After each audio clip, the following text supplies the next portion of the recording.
everybody, welcome back to the stream. How's it going, Pocket Mochas? I hope you're doing very well tonight. How was your guys' weekend? I hope it was good. I'm here tonight to help you guys to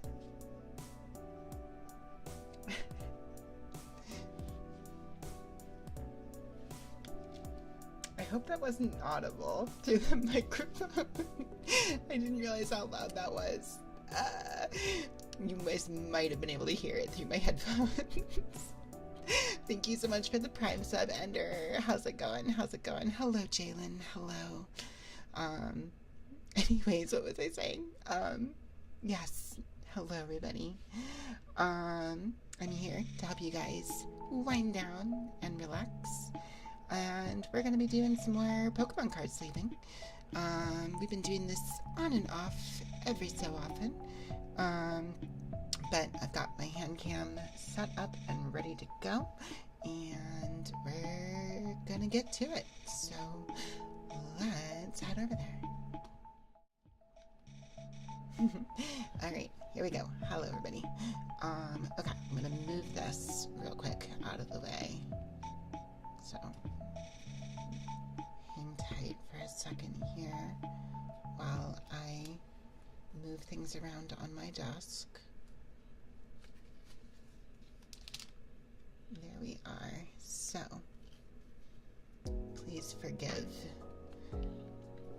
the slight mess I have going on over here. It's there we go. Cool. Princess Slayer just a week away. It's true. It's true. I'm gonna be doing some Slay the Princess on Saturday.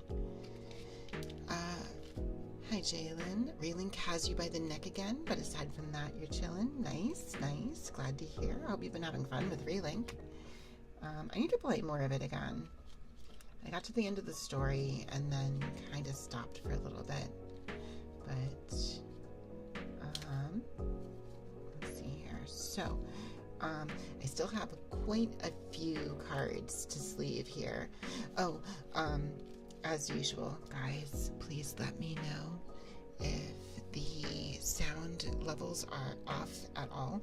If the microphone here is either too loud or too quiet. Or if the music is also too loud or too quiet, I guess. We want to make sure that you guys have good volume levels for the ASMR stream for sure. So, alright. Without further ado, let's just go ahead here. I've got a bunch of Pokemon cards to get through. We're gonna name the card, talk about the year it came out. Well, not talk about it, I'm just gonna say what it is. And then I'm also gonna point out the illustrator for some of these, but then otherwise we're just gonna be chatting. So but yeah, did you guys have a good weekend? I hope you had some fun times and some yummy foods. Let me see here. We have a Talo. This is a Midori Harada illustration, and it came out in 2005. You may have introduced someone to Granblue and made another Anilla main. You know what? Nothing wrong with that. Game's still fun as ever. There's a lot of endgame content to do. You're currently building Zeta, which is taking you plus 12 plus hours. It's the combination of painful and fun. I mean, you know, I'm glad you're enjoying it though. So we have several Talos here, so. Also passed along my Anilla clip. I appreciate that. What did they think of it? I need to get I need to get more shorts put together. Like, I just need to like do a bunch of them so that they're ready. Because I didn't have any ready this weekend. I had a couple that I wanted to work on, but I was sitting on that longer ASMR clip that I was ready to have go up anyways, so we just went with that instead. Definitely playing her for the plot, you know? Of course, why wouldn't you? Hello, Ing. How's it going? Welcome in. So we have a Swablu. I like this artwork a lot. It's really pretty. Got Swablu with a bunch of cherry blossoms. It's a really good like set of colors and contrast, and I really like the just the simple line drawing here.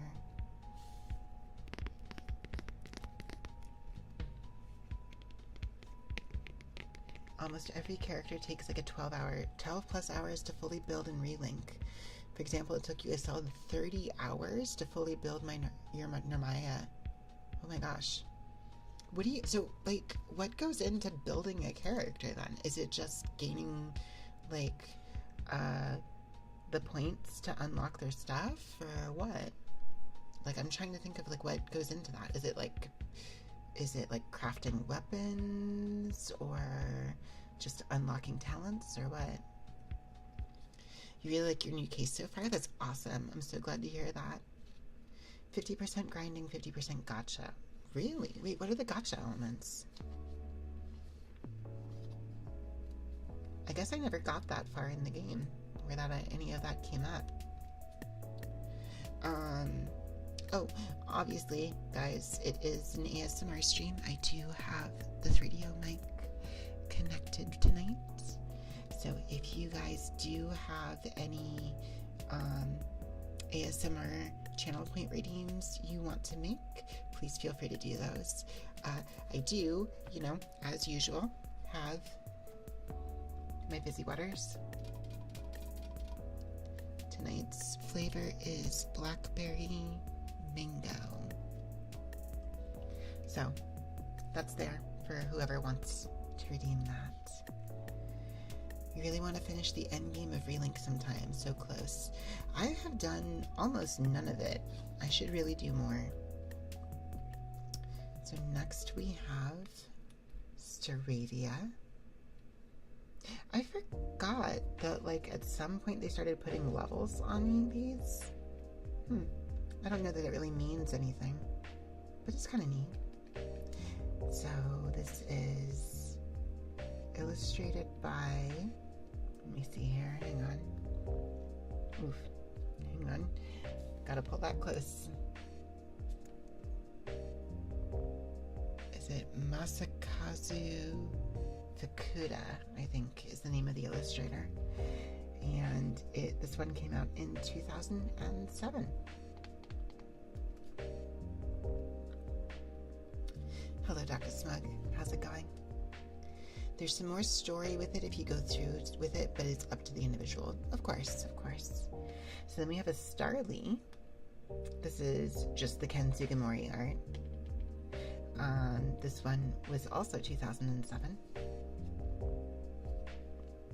Only just a little bit.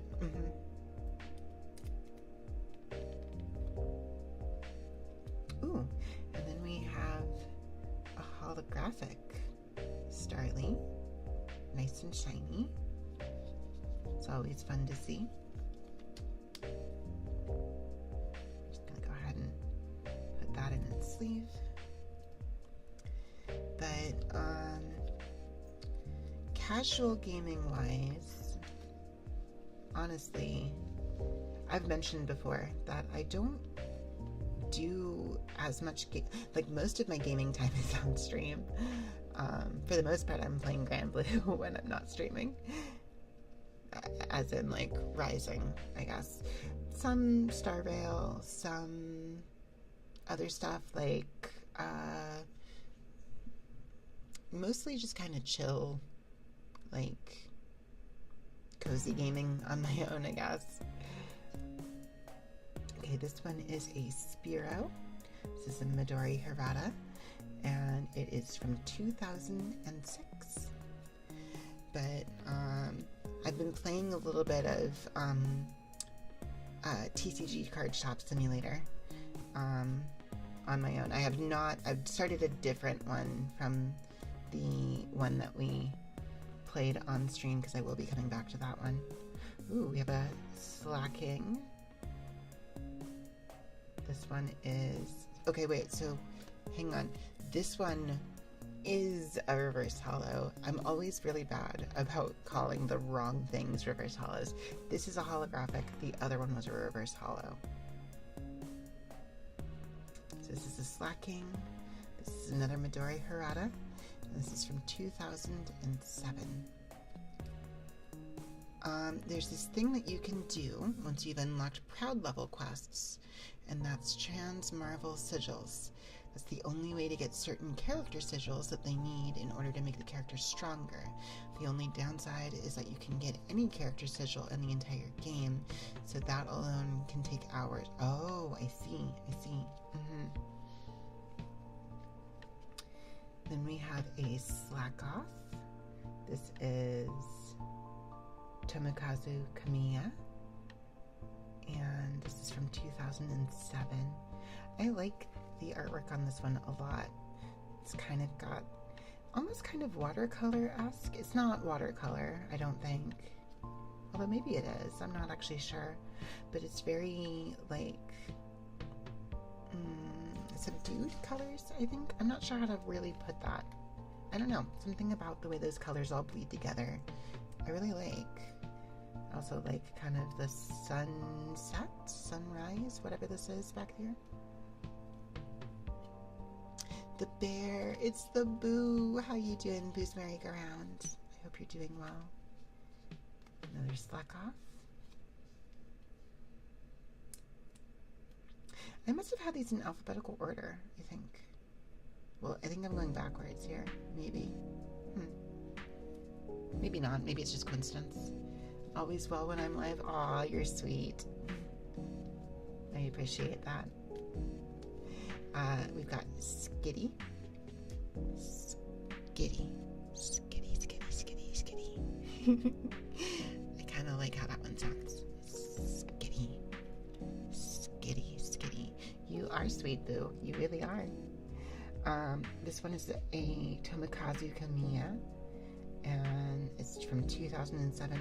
There is actually, maybe watercolor is the wrong word. It's more like, almost like colored pencil sketching kind of look to it, I feel like. I really like it. I like that artwork a lot. It's one of the things I've mentioned before when doing these. It's one of the things I really enjoy about looking at Pokemon TCG cards is that, like, you get some really, really creative artwork on these. And it's a good chance to see, like, slightly different takes, I guess, for lack of a better word, on the Pokemon and, like, the visuals. Next we have a Sentret. This one is Tomokazu Kamiya artwork, and it's from 2006. And same kind of sketchy look to it going on that I really like. I think we have, we kind of have, oh no, this is a different artist, actually. This one is a seal. It is a Hajime Kusajima card. And this one is also from 2006. But it's got a very similar, something about, this is, can we focus? Focus? There we are. Something about that I really like. I think it's just the way that it's like, you can see some kind of like, almost stroke lines on the background artwork, I think. Once you get all of the sigils that you need, you're like 25% done if you're building a non-DLC character. Then you have to fight a Proto-Bahamut, which is the only way you can get your character's best in-slot weapon called Terminus weapons. It's the same downside as when you're trying to get your character's specific sigil, although it's more forgiving because you can only, interesting, only get them for characters you've been unlocked. Oh my gosh, okay. I didn't realize so much grinding was involved there. That's kind of wild, actually. So next we have a holographic Rayquaza. So that's pretty cool.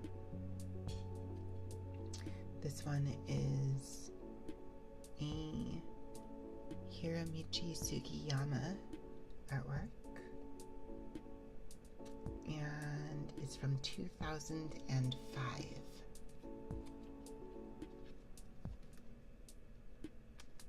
It's a normal type in the TCG, which is kind of interesting.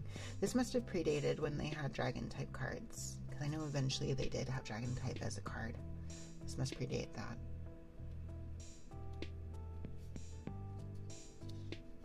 Oh, this is a cute artwork. Oh my gosh. This is a Rattata.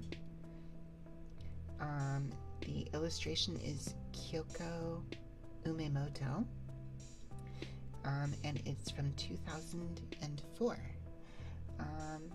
There's something, like, this is very, like, it looks like a very, I don't know, something about that, like, makes me think of the sprite work in the game, kind of, but, like, just very simple line art. Admittedly, a big part of why I like this one, I think, is because of the dark background and the, like, foliage there. I don't know, something about that's kind of neat. I like that.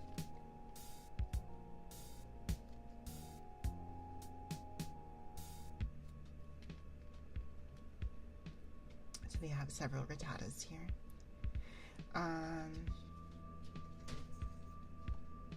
Apologies for that background noise. I think one of my cats is in the room and might be causing a little bit of mischief, and I might need to go lock them out if they are making too much noise. So hopefully that's not too disruptive for you guys. Hopefully it's not coming across too much, but let me know if that background noise is coming through and I can go take care of it. But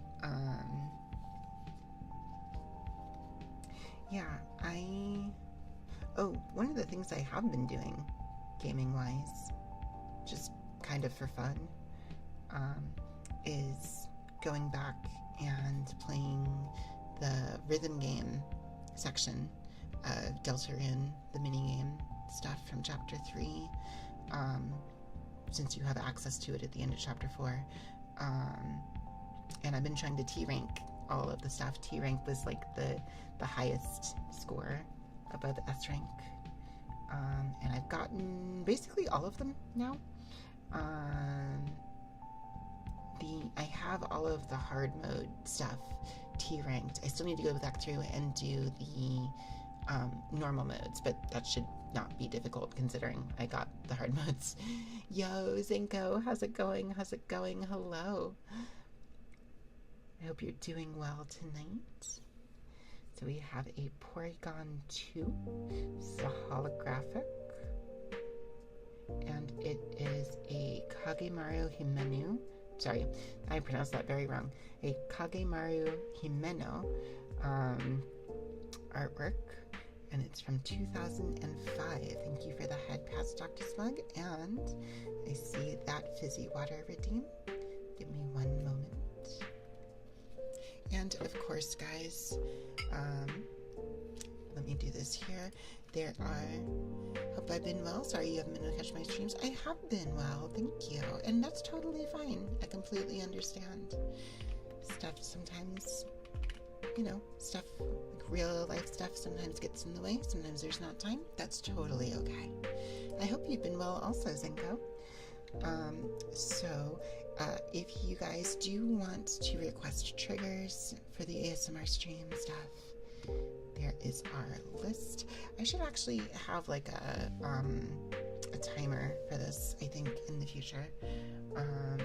But we do have a channel point redeem for various triggers, and you can request those.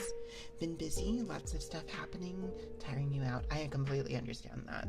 Stuff gets busy pretty easily. I can completely understand. So, I've got our fizzy water tonight is a blackberry mango polar. Give you guys some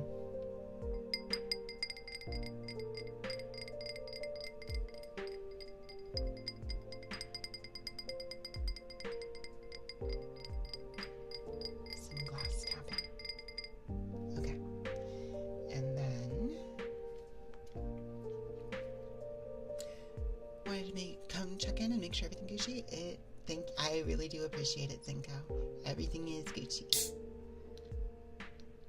Doing pretty decently.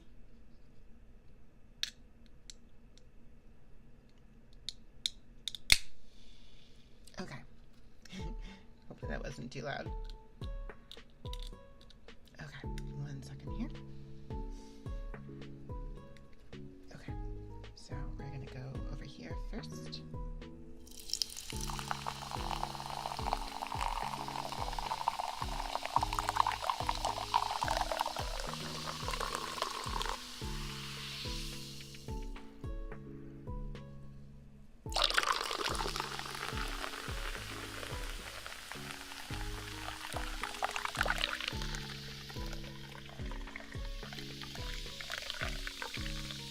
I love how fragrant these are.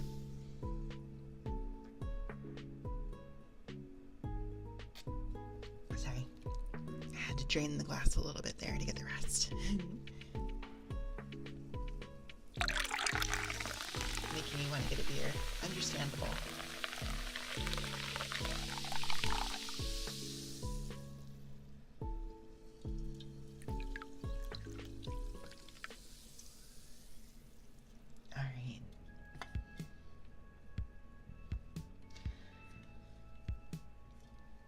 I really do like these.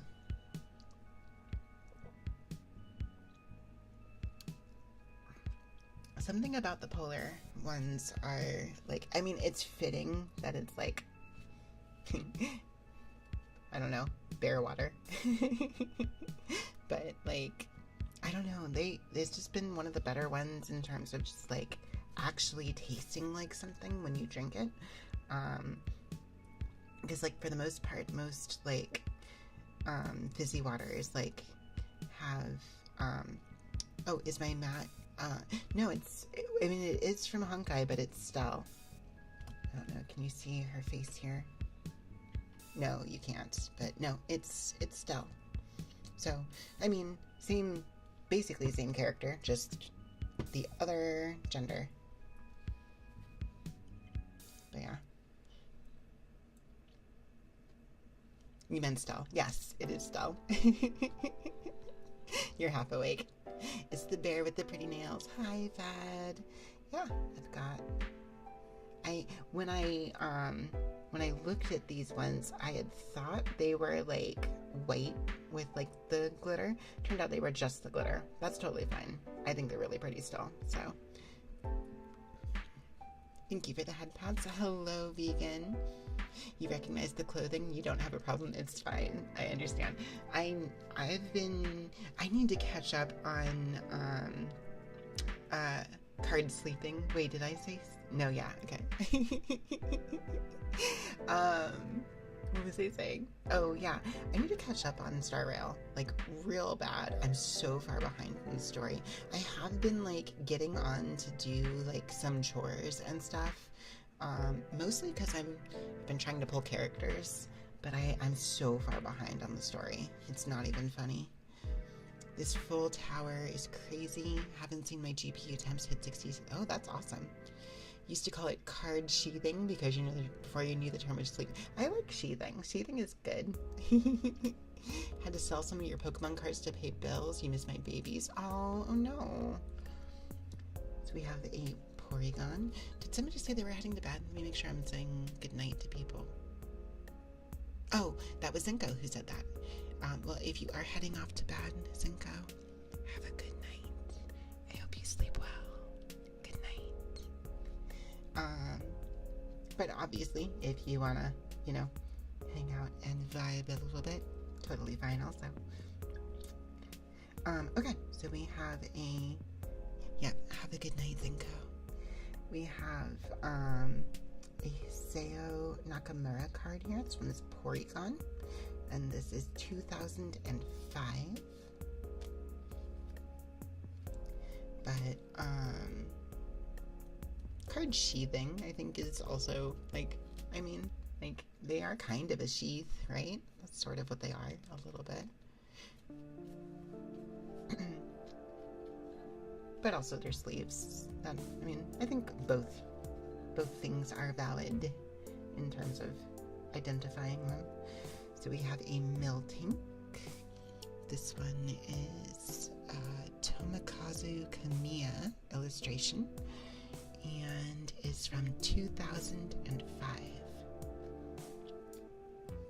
But yeah, how you doing tonight, vegan? I hope you've been having a good weekend. Again, with kind of like, I think what it is that I like about this so much is like the individual, like it's hard to see through the camera here, I think. Let me see if I can really bring it in close for some, trying to get this to focus here. But you can kind of see like individual like pencil strokes, I think, in that, and something about that, I don't know how I can like really explain it. Something about that kind of like, I guess, sketchy looking like artwork where you can see strokes always feels very soothing to me in a way. I think maybe there's some like nostalgia to it, because it just reminds me of like coloring as a kid, maybe. I think I feel similarly about like stuff that's like evoking like crayon drawings and like coloring, right? Like the very thick like strokes of color with like some kind of texture to it. It's probably a nostalgia thing. It probably just reminds me of being a little kid. That's probably why. Then we have a Meowth. This is by Hiroki Fushino, and it is a 2005 card.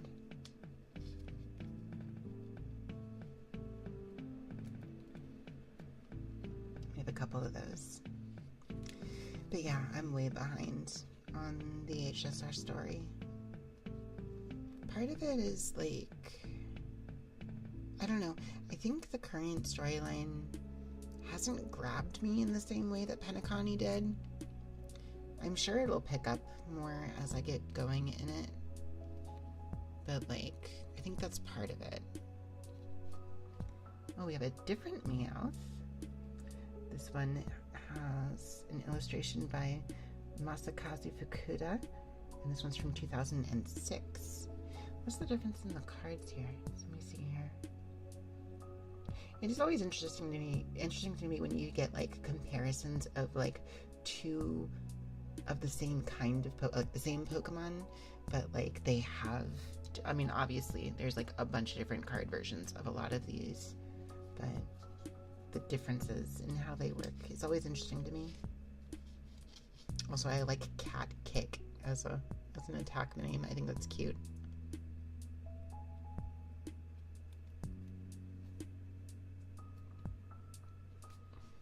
So we have a couple of these. But part of the thing is like, I need to find a day where I'm not doing anything else, and I need to sit down and just binge my way through the story quests and stuff for Star Rail to catch up, especially since like I'm fairly certain there's like a lot of Stellar Jades just kind of unclaimed. Cat Kick was the precursor to the now infamous Zekrom Kick. Hehe. So we have a Vulpix. This one's Sachiko Adachi.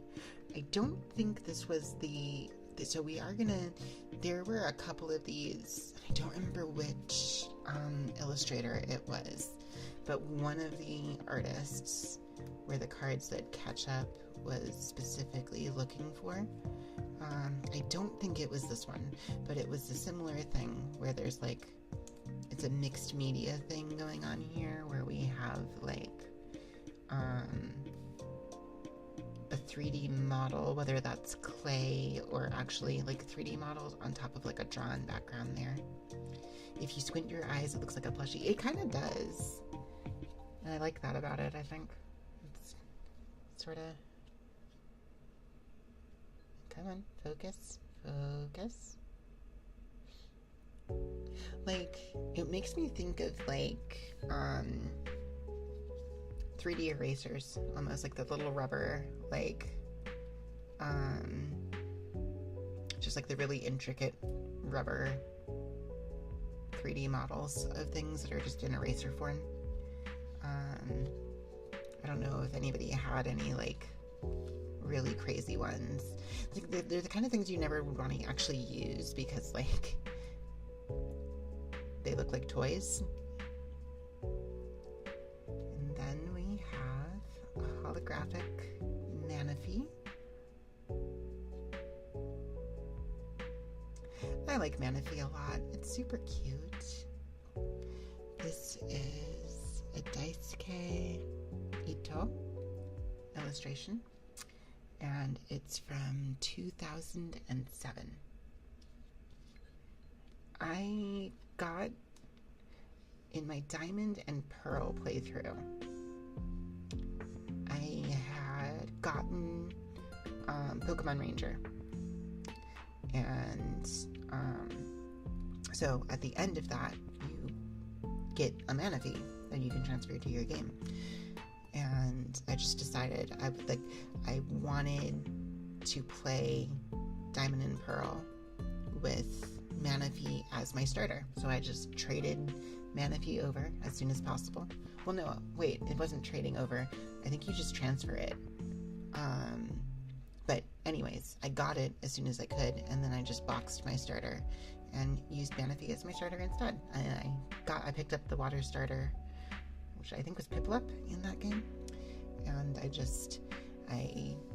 so that way it still had like the proper like, you know, rival took grass thing, and so I used it. So my Diamond and Pearl playthrough, I used a Manaphy all the way through, which in some ways is kind of cheating, but also whatever. We have a Combi.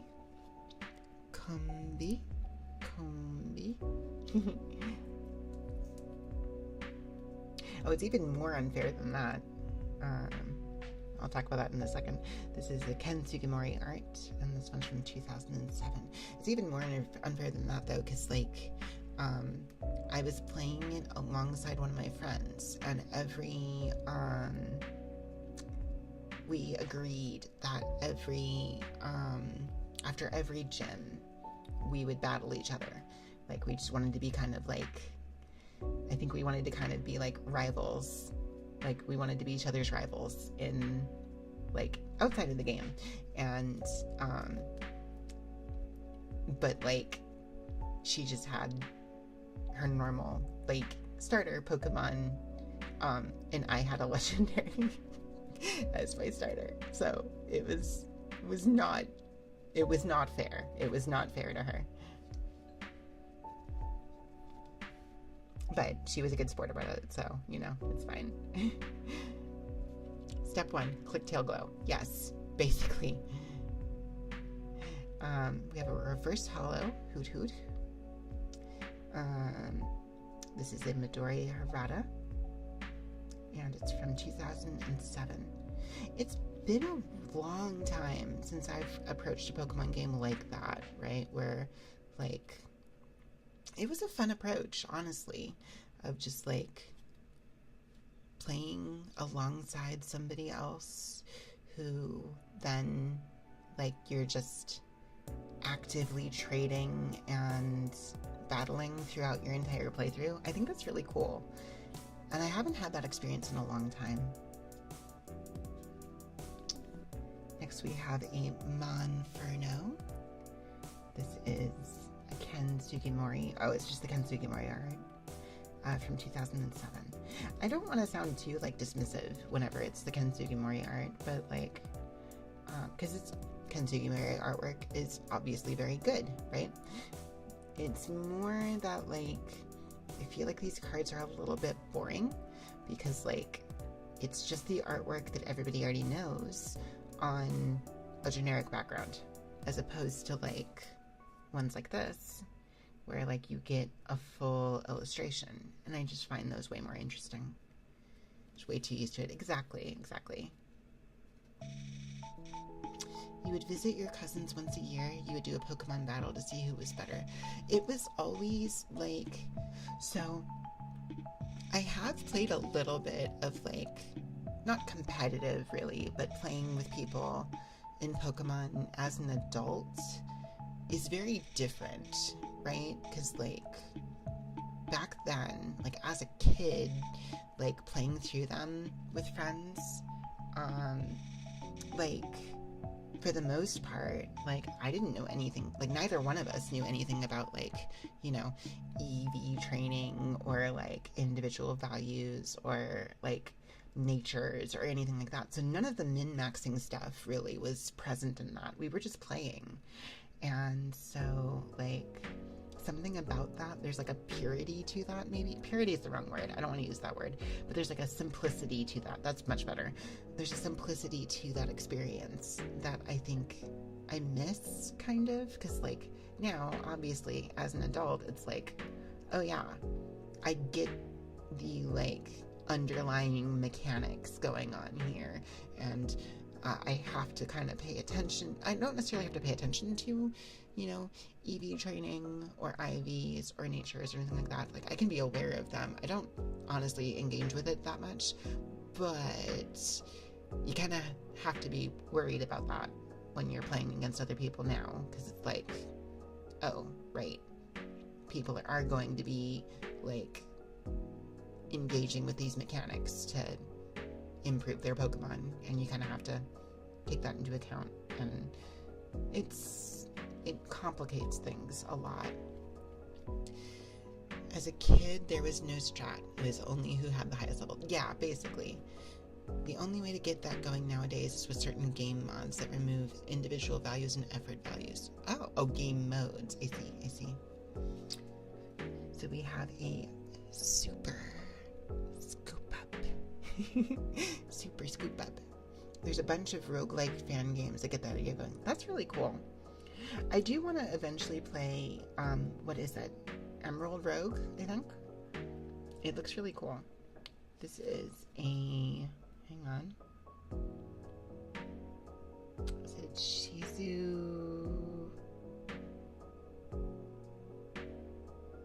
Shizuru, I think, is the name of the illustrator on this. And this is from 2007.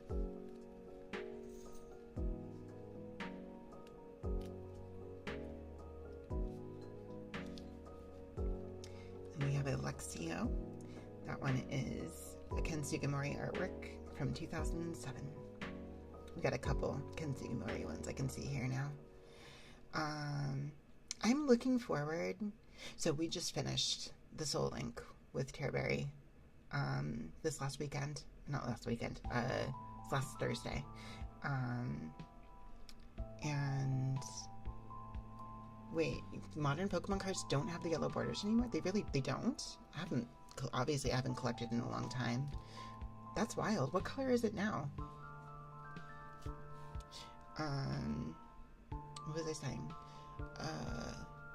Oh right, we finished the Soul Link on Thursday with Terberry, and I kind of want to play another Pokemon game. This is another Ken Sugimori artwork from 2007. This is a Stunky. Silver like border, same as Japan. Oh, so they just normalized it. Okay, that makes sense.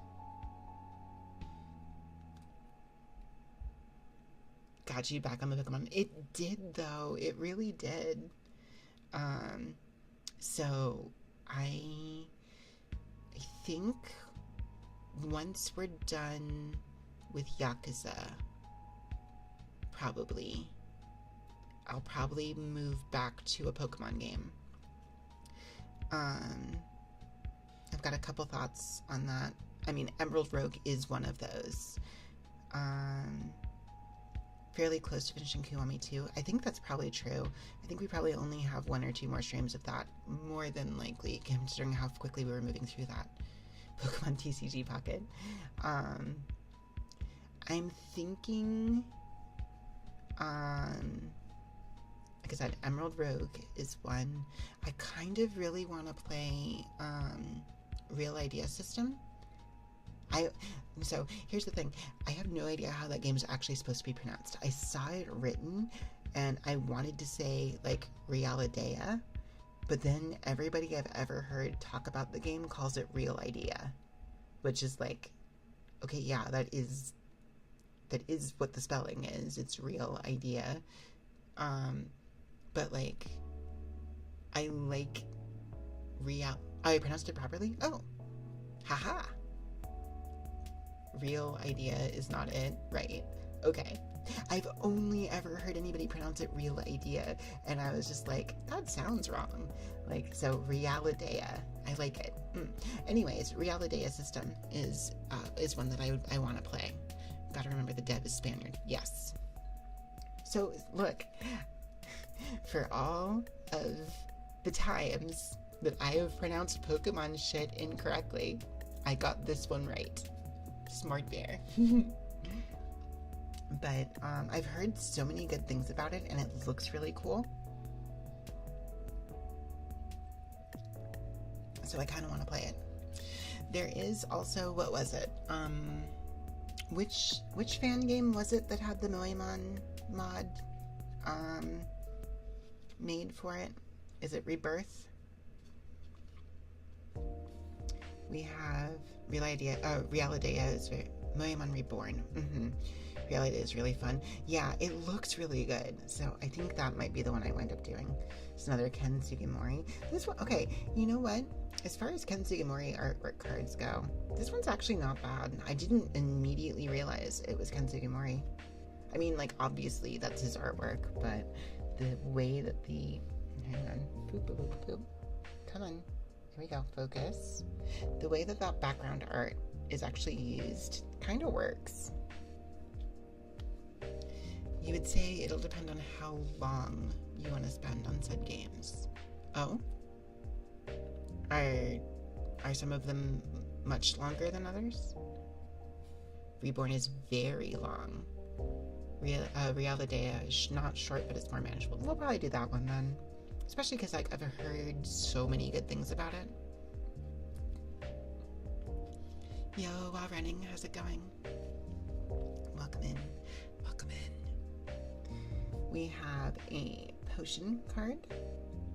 This one is Shinichi Yoshikawa as the illustrator. And it is from 2007.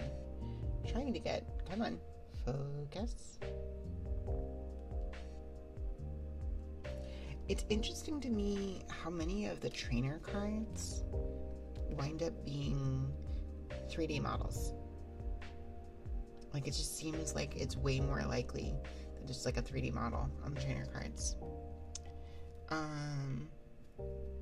Going good. I'm so glad to hear you found your keys. Like, that made me very happy to see. Whenever I finish Realidea, highly recommend checking out is it Reminiscentia? It's not a sequel really, but it's their next game and is a massive improvement. That's cool. I had heard that that dev team had like a different game that was like very, very different in gameplay. Like, it was still good, but it was just very different. And I think it was like, is it like more of a roguelike, I think? Is that one, or is that a different one? So we have Meryl. This is a really cute one. Reminiscentia is the roguelike one, yes. Ah, nice. Okay. This is Atsuko Nishida. And it is from 2007, but look at this little bean. Oh my gosh. I like the whole, like, camera, like, right up in its face. It's very squishy looking. I always liked Meryl. Meryl's super cute.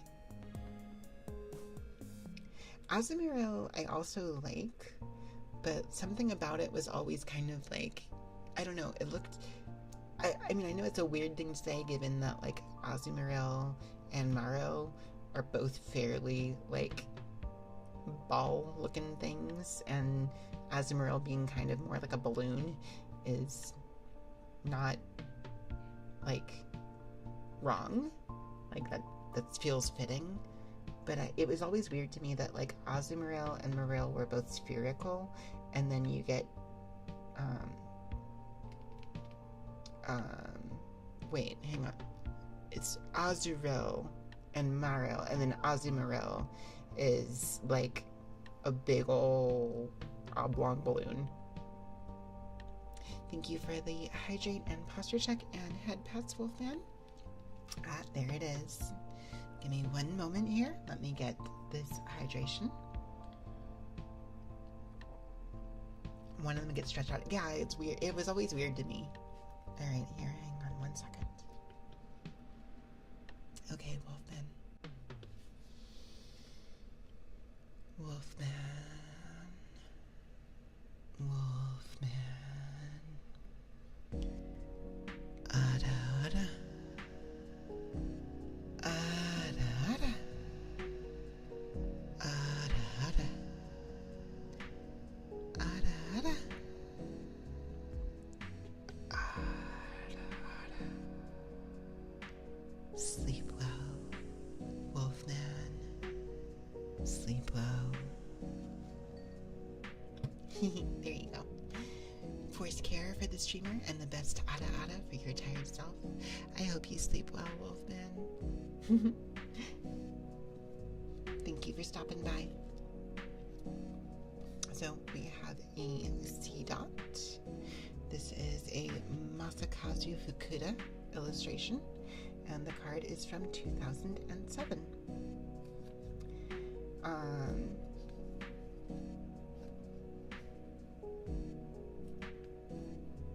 But yeah, I am probably going to still break up a lot of Pokemon playthroughs with other games in between, but I do want to play more. I definitely was rebit by the Pokemon bug by that Soul Link. I actually need to talk to, there's a couple people I need to talk to about doing another Soul Link on stream again, actually. So you may actually see a Soul Link sooner rather than later back on the stream again. Got plenty to pick from. Yeah, that's the thing. Like, that's kind of one of the really cool things about, like, enjoying Pokemon games right now is, and part of why I'm not that worried, honestly, about, like, the state of the franchise is, like, there's so many really, really good fan games out there that, like,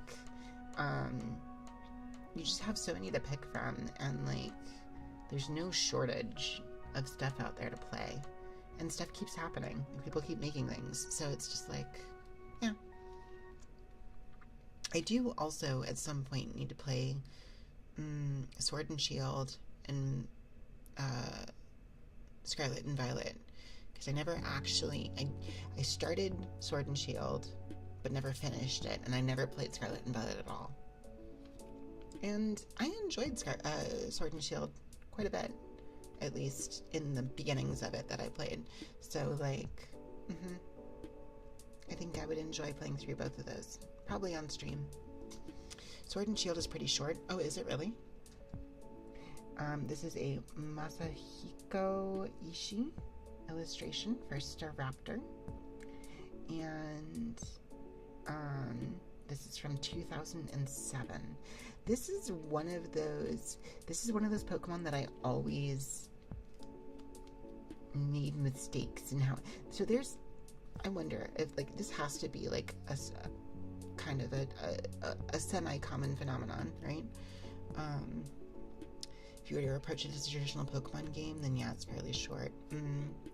But, like, there's, when it comes to older games, you know, especially when you're, like, young,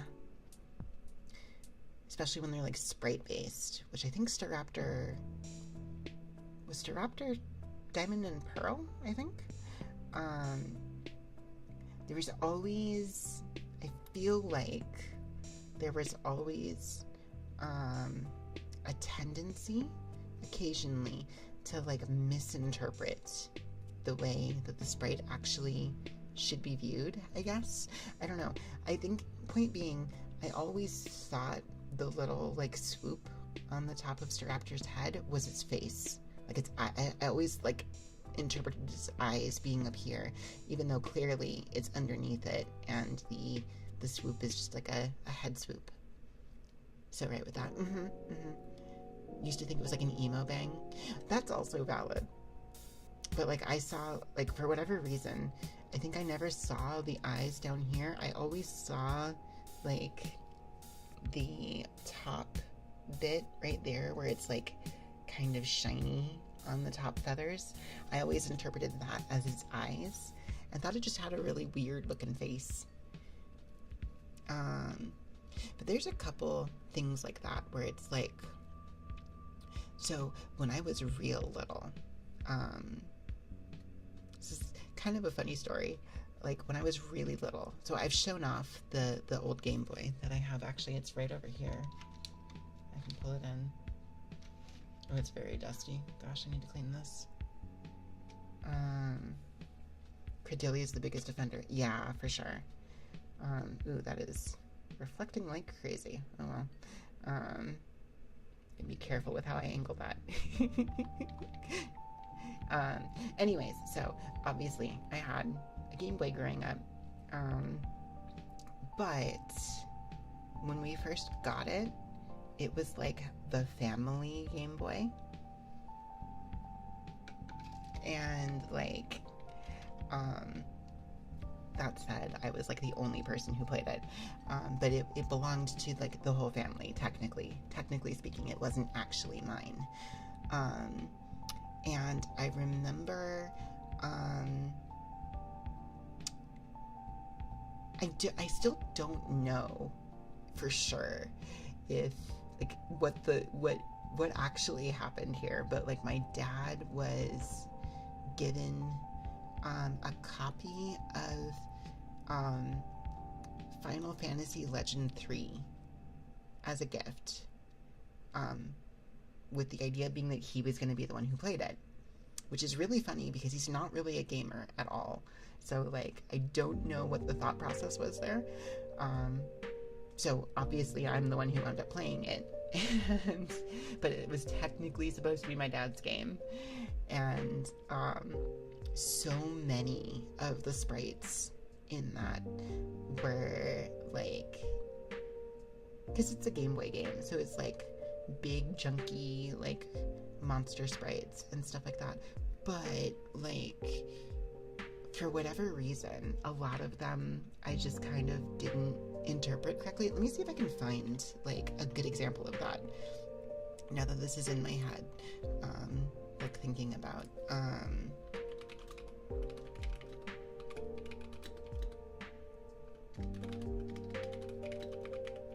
let me see if I can find hang on. Are there...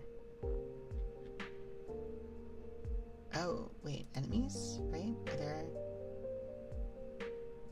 Okay, yeah. Let me see if I can... There were some real funky looking monsters in this game. Let me pull this up. But like...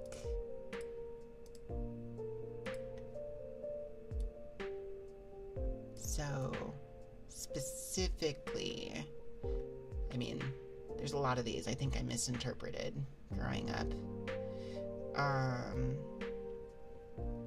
This one, right here.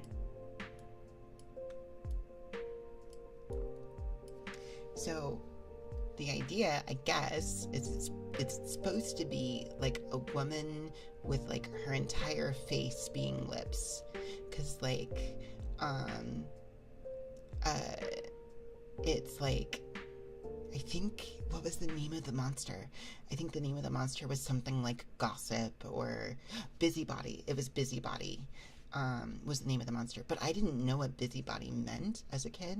So like when I was, and so like of course you're seeing this real small on your screen, and so I thought that like these were eyes, right? No, wait. It was like, here, hang on. Let me see if I can point this out. Like at the very top, oh wait, you can't actually see my mouse, but like the very top of the lips I saw as eyes, and then like the top of the lip there, right before like the mouth part, I thought was a nose. I just thought it was like a really weird looking old woman, basically. Oh, okay. So the next, hang on, do I have my timer? I do. I think it's just not showing. That's okay. So the next 5 minutes is our whisper time. But yeah, so there were like a number of monsters from this game that I just completely misinterpreted all the time.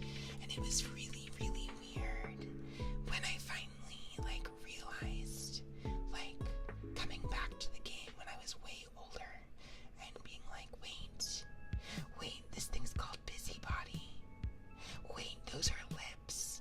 Wait, what the hell? Did you know that rain has been officially introduced in the Grand Blue Gacha? I do, yes. The first you see a Discord was kind of very excited about that. Anyways, I need to open a new pack of this to keep going here, so give me one moment. But yeah, I have seen that. Hello, Rex. Welcome in. Welcome in. How are you doing tonight? Especially Dello, he's a huge fan. I mean, I'm also a big fan of Rayan. I think Rayan's a really fun character. She is a big part of actually why I like Versusia in the first place. But what is really weird to me is that I mean, not really weird, but like obviously the version of Rayan in the gacha has like blonde hair, like to match Cheetah's. But I'm so used to seeing her with black hair from Rising that she looks super weird to me with blonde hair. Hope I'm good. I am doing very well. Thank you, Rex.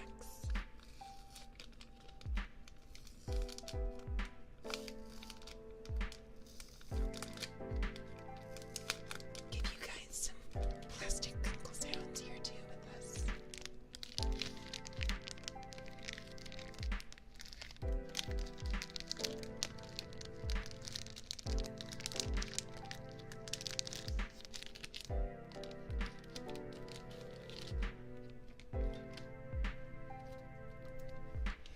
You kind of like it, but then again, you have a bias towards blondes as usual. I don't dislike, like I do actually like how she looks. She looks very good with blonde hair. It's just, also again, like I got so used to seeing her with black hair that it's like, wait, this looks off. It looks weird, but I do like it. I do think she wears it well. Alright, so from here, we've got Noctowl,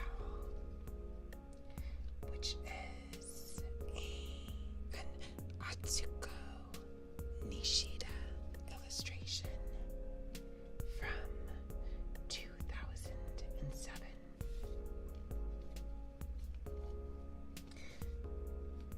But yeah, I do like Rayan a lot, and I'm really, really happy to hear that she is canon in the gacha now, so that's cool. She's like not a playable character though, right? She's just like a story thing, right? Which is unfortunate, but still cool that she's present. So we then have Prinplup. This is again Sugimori art from 2007. Story for now, but who knows what could happen. True.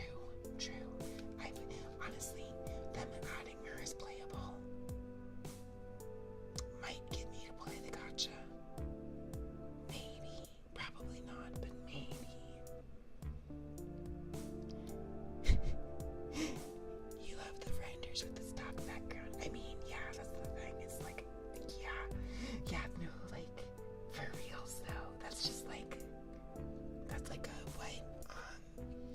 Not photo bucket. What's the name of the stock artwork like site where you just buy artwork from, or not artwork, photo stuff from? Maybe it is photo bucket. I don't know, but it's like very, very Shutterstock. It's Shutterstock. That's what I'm thinking of. It just looks like a Shutterstock background. Speaking of, we follow that up with another one with Riolu, which is again Kensuke Mori art with Shutterstock background art, and it's from 2007.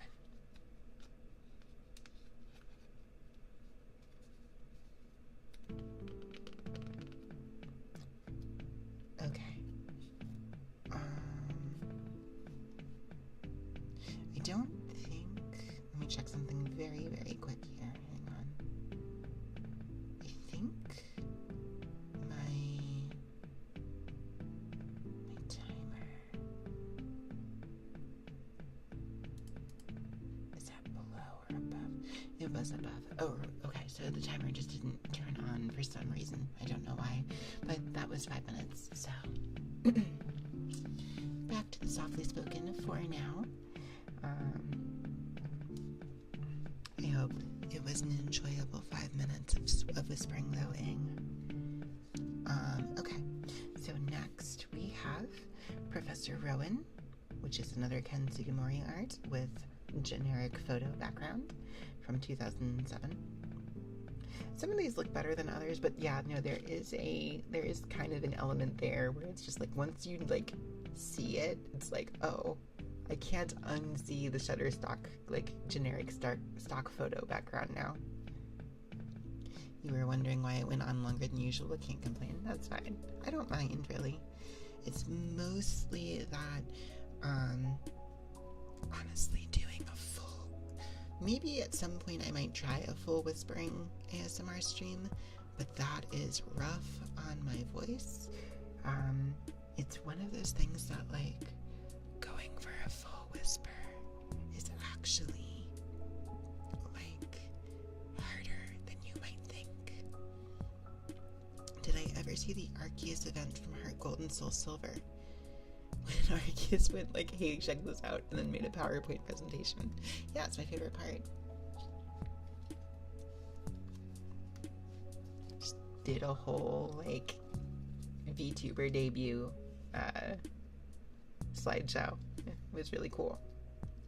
Yo, Zen, how's it going?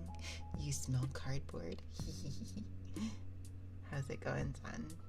Welcome in. Staying super quiet. Being softly spoken isn't that hard, partially because I tend to be fairly softly spoken in general. Like, I'm not very loud. I'm not a very loud person to begin with, so, but yeah, whispering is very difficult. So we have a reverse hollow Bidoof. This is more Ken Sugimori art from 2007. You love cardboard. It's fun. Part of me wishes that I was still collecting cards because it's so much fun to open, but it's so much money. It's such an expensive hobby. Like, such an expensive hobby.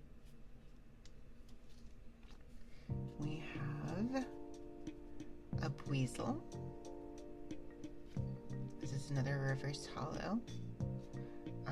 Another Ken Sugimori art with stock photo background from 2007. Funny you should mention that. You recently bought magic cards. Yeah. We'll dance for cardboard. If somebody just wants to, like, buy me a shit ton of packs, I will open them. I don't actually... Okay, let me get out in front of myself. I'm not serious about that. That said, if it happened, I would. But please, those things are expensive. Please don't.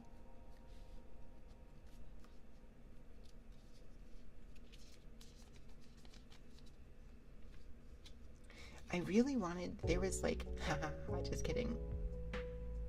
Unless,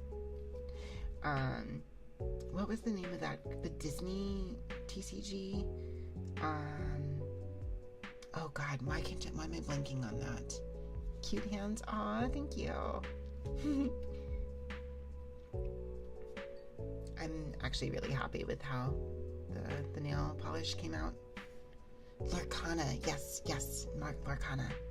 Part of me wanted to get into that when it launched because it looked really cool. But like, for one, I don't have anybody to play with, and for two, card games are super expensive. We have a really cute Squirtle. This is Hajime Kusujima artwork from 2006. Hello, Dino. How's it going? Welcome in.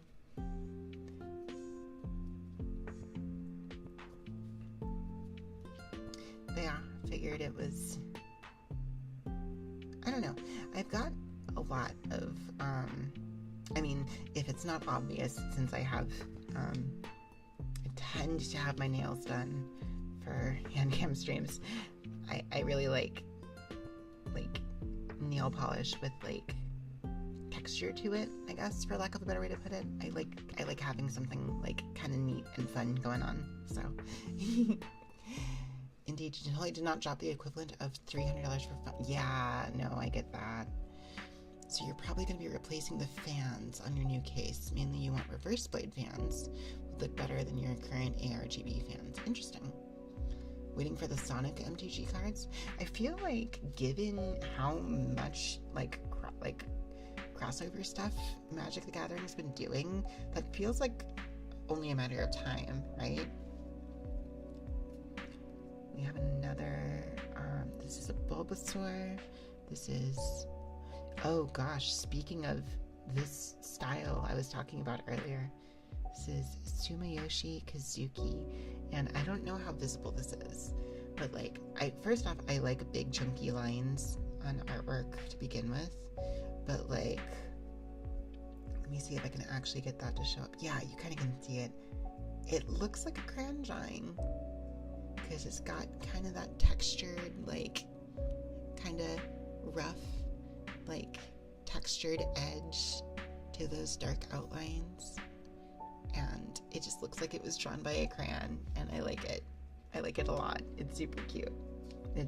I just really, like, something about that feels very comfy to me. Oh, it's been announced already. Oh, that tracks. But yeah, I don't know. I always underrated starter Kanto edition. I like Bulbasaur a lot. Bulbasaur's cute. When I first played Gen 1 the first time, I picked, did I pick a Bulbasaur? I think I did pick a Bulbasaur. It was either Bulbasaur or Squirtle, but I think it was Bulbasaur. I may have talked about this before too on stream, but like, I also like refused to evolve some of my Pokemon. Like, it's silly, but like,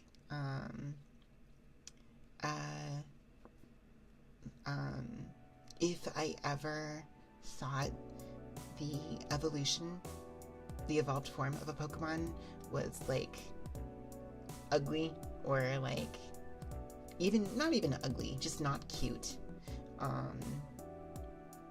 then I didn't evolve it. I just was like, whatever, I'll just level it some more. It's fine. Doesn't need to be evolved. So I was just like, yeah, I'm just gonna keep my Bulbasaur a Bulbasaur for the entire game.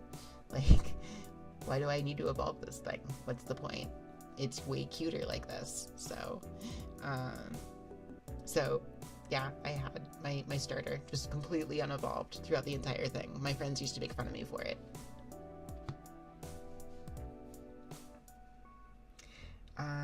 We've got, oh boy, we're getting back to things that I think I have talked about, not 100% knowing the pronunciation for. I always said Aaron, but it might be Aaron. Aaron? It's like how Ashton... Exactly. No, that was a thing. Like, that probably was a factor, to be honest. Like, the one of the starter trio that he evolved became an asshole. So, yeah, I was justified. It's the short one. Longer one is the real name. Wait. Oh, longer one is the IRL name for people, right? No, it's not Aaron, right? But it's so... Wait. Aaron? Aaron?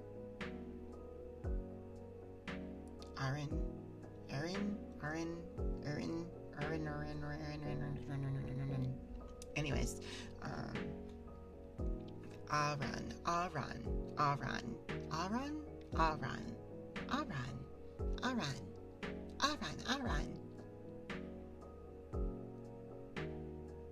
I should stop saying Pokemon names like that. It doesn't help things. Anyways, this is a Aya Kazube artwork. Aran.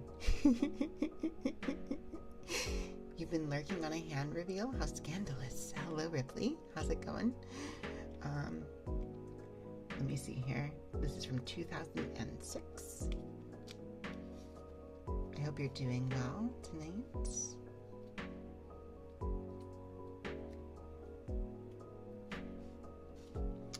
We have a Lotad. Apparently it's pronounced Aran. Wait, Aran? Really? Aran. But, well, whatever. This is an Aya Kusube artwork from 2006 for this Lotad.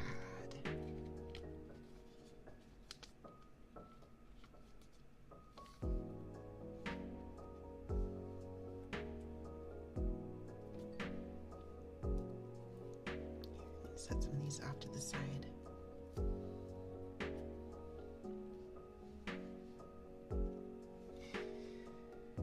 Then we have a Torchic. This is another, so this is a Sumiyoshi Kazuki, and again with like the, come on, focus please, focus.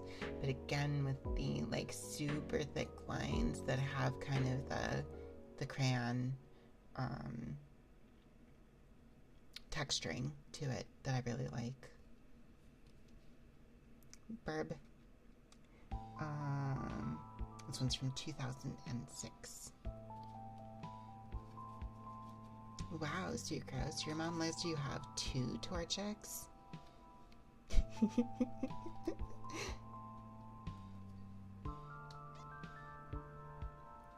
But yes, another Torchic. This one is Sachiko Adachi from 2006, and it is a holographic.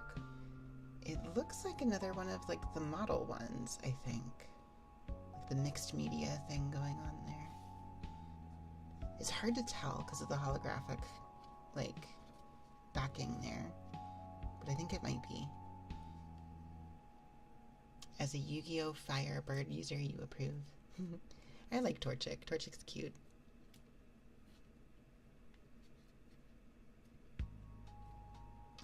And then we have a Grumpig. That is, something about that artwork is interesting to me. I don't know. I think it's the way that it's just like mid-yell. It just looks kind of funny to me. This one is a Mitsuhiro Arita from 2006.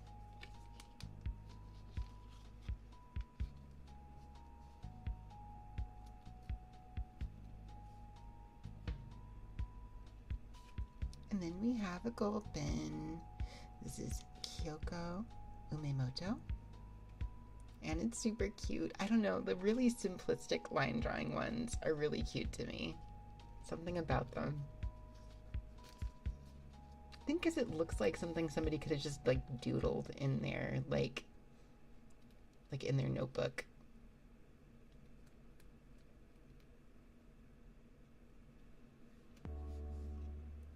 We have a Charmeleon,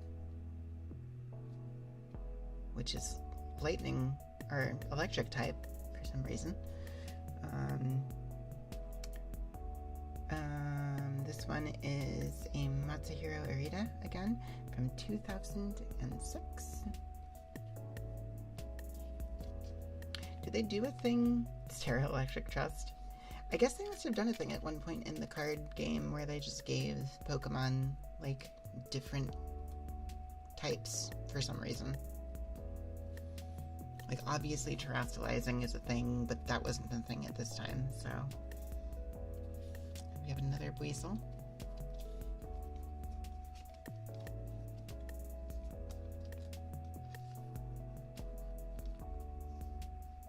Time Traveler Charmeleon.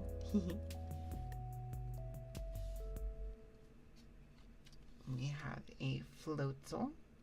This one is Matsuhiko Ishii.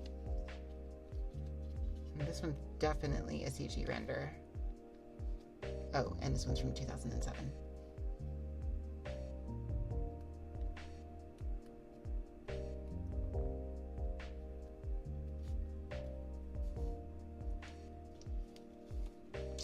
And then we have a Chincho.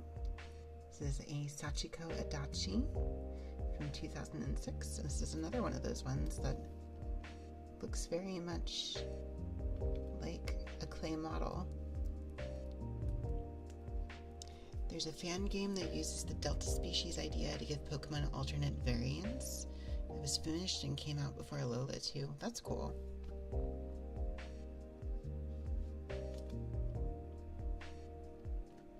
Pokemon Insurgents. Interesting. I might have to look into that one. So we have Geodude. This one is illustrated by Miki Tanaka. And it's from 2006. Pokemon Insurgents is a good piece of fan game history, but man, it needs a remake. Just hasn't aged well, I guess. Also, speaking of things that look like they could have been, drawn in somebody's notebook. Look at this little dude.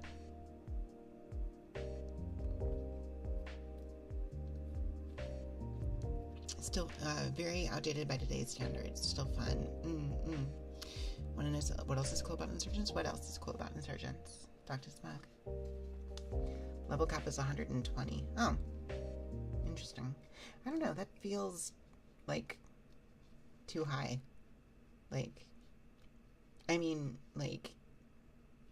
Are you expected to? That just makes me think that the game is too long, to be honest. But we have a Growlithe. This is actually super cute. Hang on. Reborn's post-game goes up to 150? Are you serious? What the hell? Okay. Well, I guess that is a long game then. So these are really, really cute drawings of Growlithe. Oh my gosh, look at those little guys. This is a Kanaka Ao from 2006. But look at those little guys, they're so cute. Insurgent gets difficult. Yeah, that is one of those things about some of the fan game stuff that is a little less, well, I think on some of the ones that are a little bit rougher, just difficulty spikes or just making the games too hard in general is a thing that can very easily happen. Like how Growlithe always remained the little fluffy dog of the franchise. It really did. It's super cute. We got speaking of super cute, we got a Spheal. Look at that cute little ball. Come on, focus. Focus. There we are. That is a Miki Tanaka from 2006. Water puppy. Yeah. Hello, Hello, lovely CJ. How are you doing today? I hope you're doing well. One good thing you can say about Reborn is it does give you all the tools to make it a lot more accessible if you don't want to have a hassle in terms of difficulty. Interesting. We have a Grimer. I think we've done this one. This looks familiar. This is Tomokazu Kamiya. 2006. Also, we can trade in that game so we can drop you care packages. Wait, what? Oh, we can trade in that game. Oh, got it. Understood. So, I read trade in. So instead of saying trade in that game, I read trade in that game, as in, like, trading it into, like, a GameStop or something. I got very confused for a second.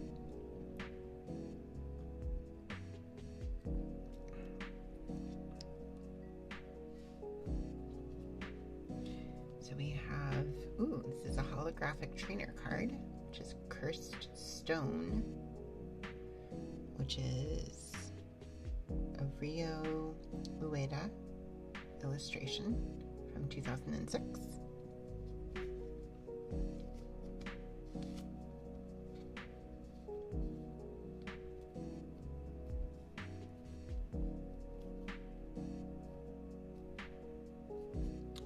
And we have a holographic Gengar.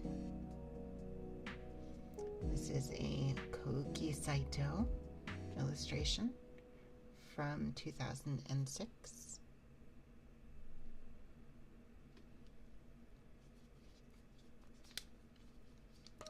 It's interesting to me that, like, I love how Gengar always looks just so mischievous. Just like a mischievous little guy. Never really that scary. Just like he's gonna cause some mischief. Gonna cause some problems on purpose. We have a Nuzleaf. This is a Kahara Tabata illustration from 2006, doing that Naruto run. Have I seen this video of Pokemon IRL? I don't think so. Not so scary or no? Well, sure. Like, I feel like if you make any Pokemon more realistic and put them in, like, real life settings, they start becoming a lot less endearing and a lot more scary. Like, there are certain Pokemon that I think are kind of, cute and adorable in the games that, like, if you translated them to realistic looking things, would be horrifying.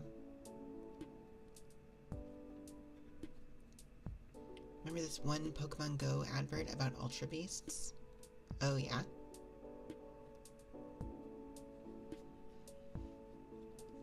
Is this about Buzzwole? Oh, had a realistic video of Veramoso speeding through a packed road. That actually sounds really scary. Some would use it as a cryptid sighting. Yeah, I bet. The Ultra Beasts are weird. Like, that was a weird concept. What, one of the custom megas? What is that? Aw, Minun. This is Kensuke Mori on a stock photo, though. 2004. Ultra Beasts are treated as regular Pokemon in their own dimensions. They're basically mini legends for us. Kind of, yeah. They're weird. Plus, they're just like, I don't know. Some of them look kind of neat, but for the most part, they're just... It was one of the things I wasn't, like, crazy about in the Alolan games. We have another Ken Sugimori on a stock photo. This is from 2007, Visible Fix. Like, I didn't love any of the Ultra Beasts.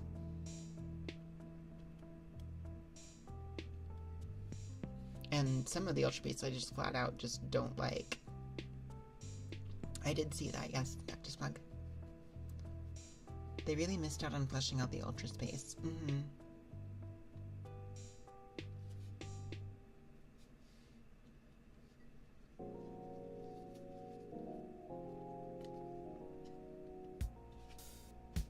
Ooh, we have a Typhlosion.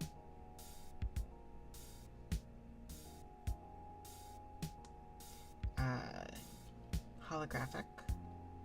This is Hajime Kusajima from 2005. One of your headcanons is that Deoxys species might be in Ultra Beast 2. That would actually be... Honestly, had they, like, gone there and been like, oh yeah, by the way, this place is where this other thing that we always thought was super weird before actually came from. It would actually, like, make a ton of sense. I kind of like that as a headcanon.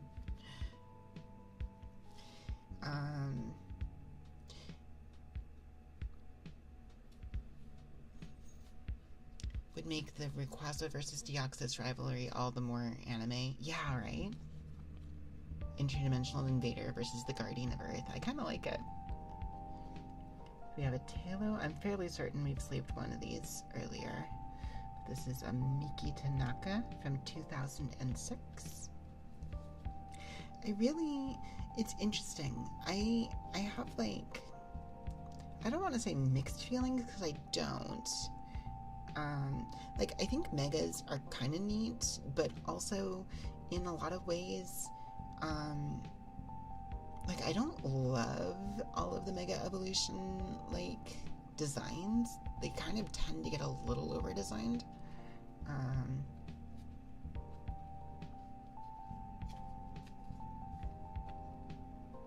But, like, obviously it's a cool idea. And then Ultra Beasts, similarly, design-wise, were just really bizarre. Some are really well designed. There's a bunch of misses. There are a couple of megas I really like. But yeah, there's a lot of them that it's just like, oh, that's, okay. This is an Ayakusube Magcargo from 2005. Regionals are the best way to do... Yes, I agree with that. I really agree with that. The regionals are the best way to do the, like, take this Pokemon and make it slightly different. I agree.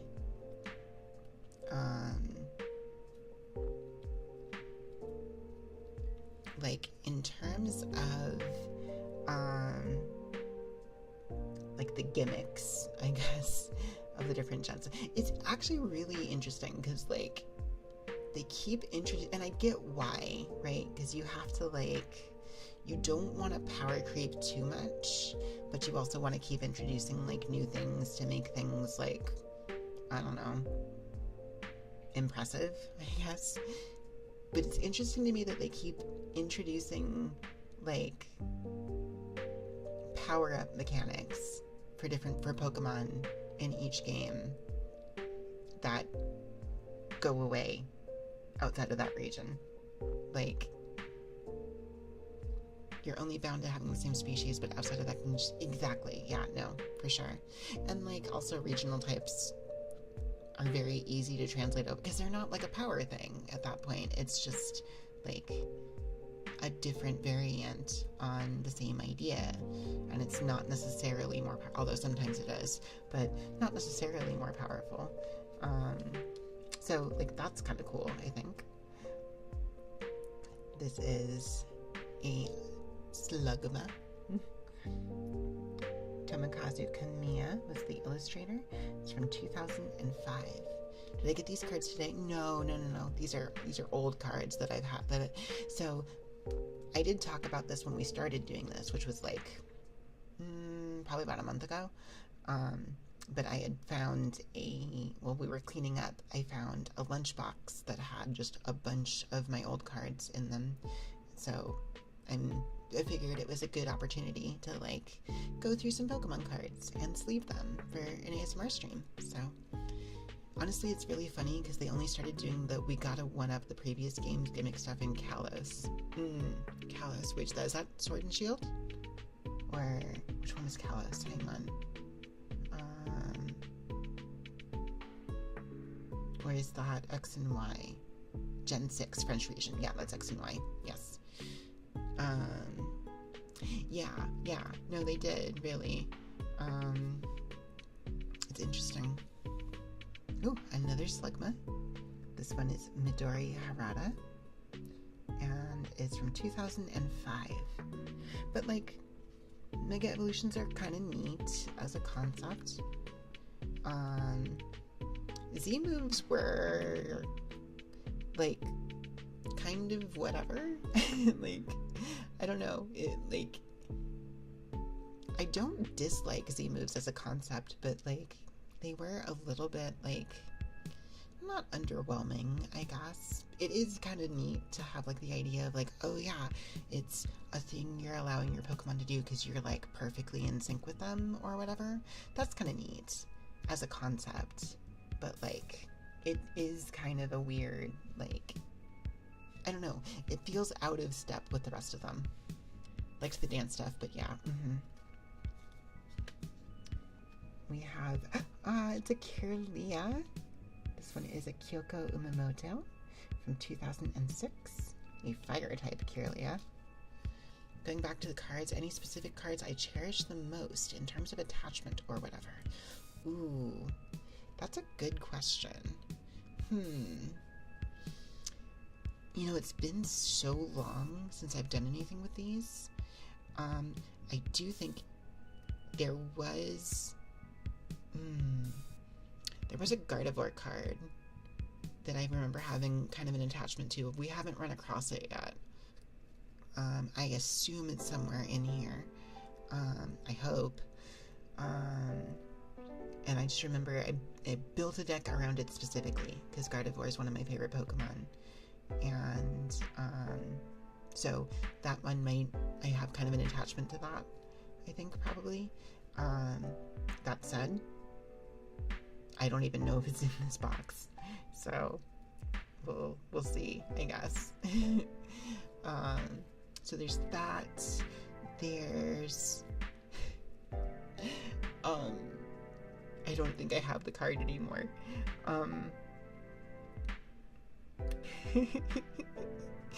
This is okay. So when I was little, like,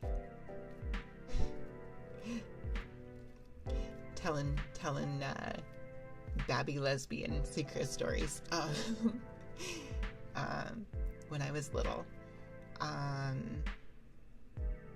we went to, gosh, I don't remember exactly what it was called, but there was like a little, like, I want to say it was like a little mini convention. It was specifically a Pokemon event. And they had, you know, like, I think, like, game tournaments and, like, Pokemon TCG stuff, and I think there was some stuff, like, reveals for, like, the anime or whatever. It wasn't, like, it wasn't, like, a major event or anything like that. I think they did, like, a lot of regional events, like, around the country, at the time. This is a long way to get to saying that, while I was there, I traded somebody for the Japanese version of Misty's Tears.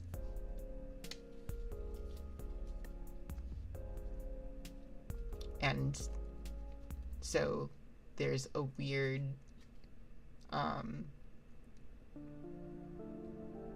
nostalgia for that card. Look, it's fine.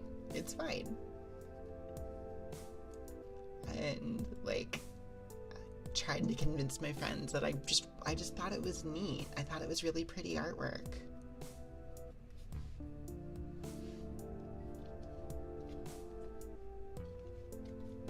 And, yeah. We have a Ralts. This is also Kyoka Umamoto, from 2006. But yeah, speaking of, like, things that probably should have been signs, that's what I was like, I want this Pokemon card where Misty is naked in it. no reason.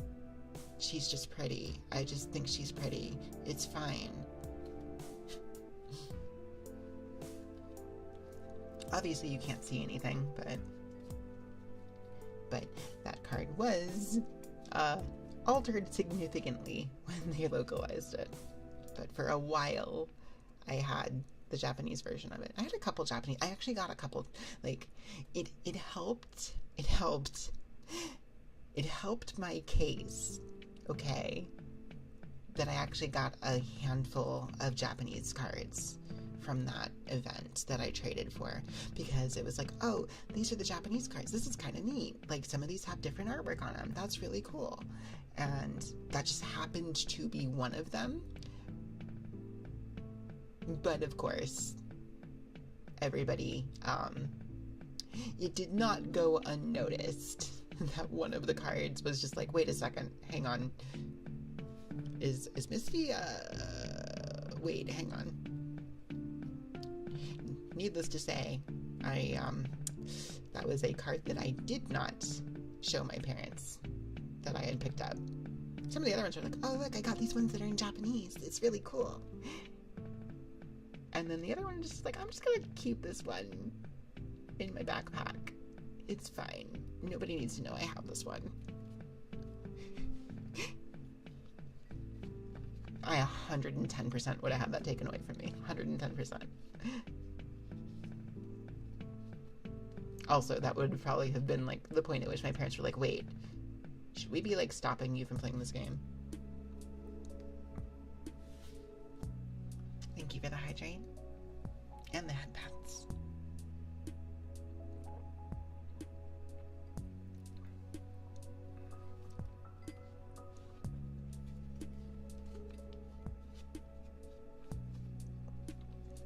So the Gardevoir card that I was talking about earlier was not a Delta Species one, because I was like, part of my brain was like, wait, is the Gardevoir going to be like in here because we've got the Ralts and the Kirlia? But no, it was definitely a Psychic type Gardevoir, because I remember it was a Psychic type deck that I built. So it's not these ones.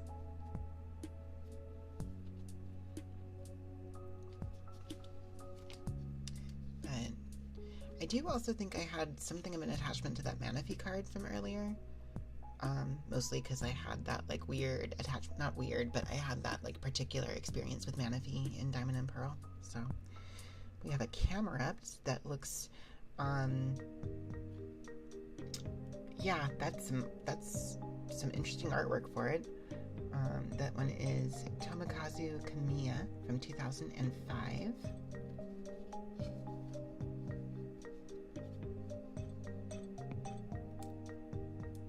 Bro, Ease and Stomp. Yeah, definitely is.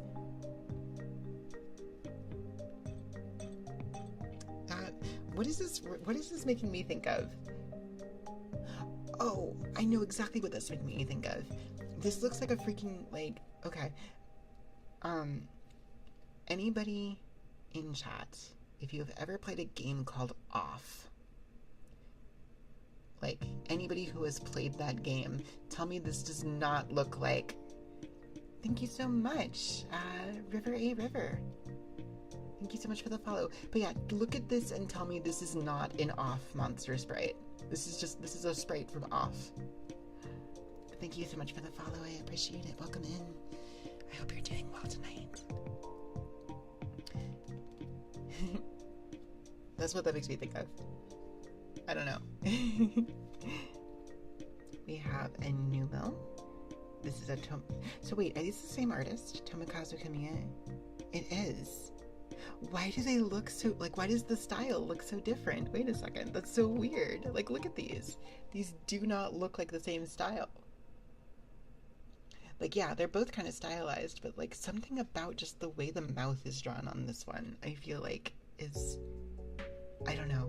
Like I said, it just makes me think of Off.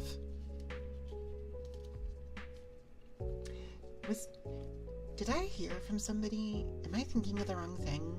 Like, isn't Off getting like a remake? One is cutesy, but yeah, Cabaret looks like it came out of an indie French game. Yeah. I thought I remember hearing that Off was getting like a remake or something. Or like a port. maybe I'm thinking of something different. It's been forever since I played that. It got a re-release. Ah, okay. Was it like a remaster at all, or was it just a port of the original game? Haven't heard anything about a remake. Okay. Maybe I heard re-release and conflated that with remake. Just a port for newer systems. Yeah, that's fair.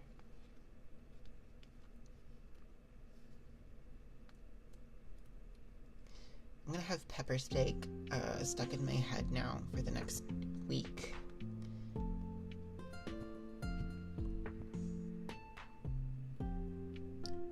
There's that was my first experience with the weirder side of RPG Maker games. It's not really a horror game, but it's definitely, there's definitely scary bits to, I remember, it's definitely unsettling, right? The entire experience is pretty unsettling. I have a bunch of these new mole cards, apparently. You were more basic, got started with Yume Nikki and Mugako Castle. I should play Yume Nikki on stream at some point, maybe. I'm aware of Yume Nikki, and I've heard a lot about it, but I've never actually played it. Although, I don't know, maybe Yume Nikki's too old and basic. You see cute nails. Hello, Arietti. Welcome in. Thank you. I like them. I'm really happy with how they came out. Crooked Man is another favorite. I've also heard of that one. Well, that game is a little heavy, but it's still one of your favorite RPG Maker horror dingies. Yeah, I don't know. Maybe I should go through... Oh my gosh, excuse me. Maybe I should go through those, indie RPG makers. Still partial to the Witch's House and Ib. I would not, so I ran a poll in the Discord for what I was gonna do for the horror game that I owe you guys for from the donation drive. But I guess charity drive is more accurate. But some of the stuff in that people were voting on that didn't win, I'm still actually kind of curious to check out, to be honest. I may wind up doing more than one of those things, even though Slay the Princess was the thing that won. As soon as people figured out Slay the Princess was an option, people went ham on voting for it. It was kind of wild. For a while it looked like it was going to be the short game marathon, I guess, that we were going to do. It looked like that for a while, and then as soon as I was oh wait, I forgot to put the Slay the Princess on here, go ahead and just click this if you want it, suddenly a flood of people voted for that, so, which is good, actually. Slay the Princess is a game I wanted to get around to, so we have Magmar. This is a Sumiyoshi Kizuki card from 2006. But yeah, so I'm looking forward to playing Slay the Princess, actually. I know it's a game that people have wanted to see me play for a while, and I'm finally getting around to it now. So, that's cool. And, it's one of those games that looks really interesting that I kind of never, I was always a little skittish about getting around to. But it looks interesting, so I'm looking forward to trying it. Although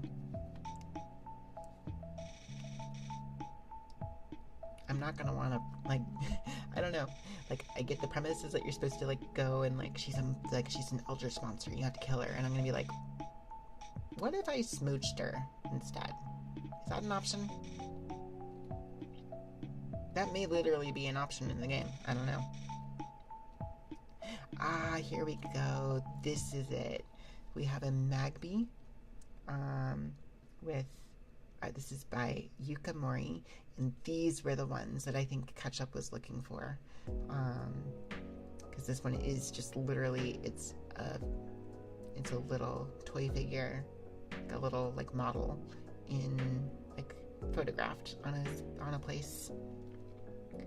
Fairly certain it was Yuka Mori. Yeah, it's really cute. This is from 2006. So I'm gonna set this one aside for. Thank you so much, that one chick Jess, for the follow. Welcome in. Welcome in. I hope you're doing well tonight. Then we have a Phoebus. This is by Yukiko Baba from 2006.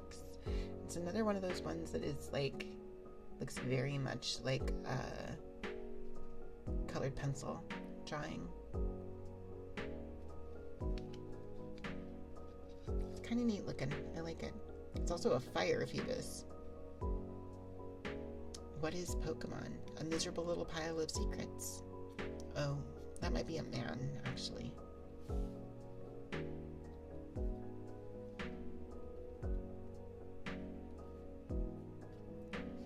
Also, hi, Freedom Club. How's it going?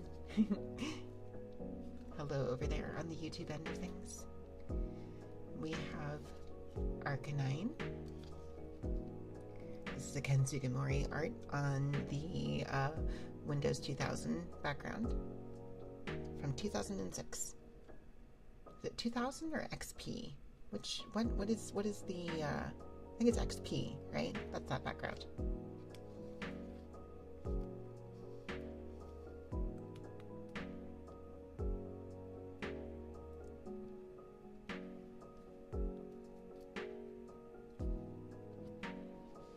Then we have a Growlithe, which is another Ken Sugimori on a stock photo from 2006. But yeah, for those of you coming into the stream, just a heads up that I do have, let me go ahead and pull up the trigger list here, because it's an ASMR stream. I am running off of a 3DO microphone. We do have a channel point redeem for requesting triggers, and there is our trigger list if you are looking for anything in particular.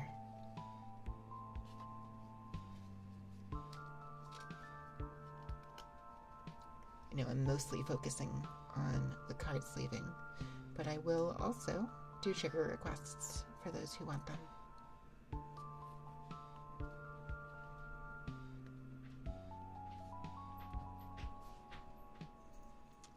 Mogeko Castle, the game with cats that want to do bad things.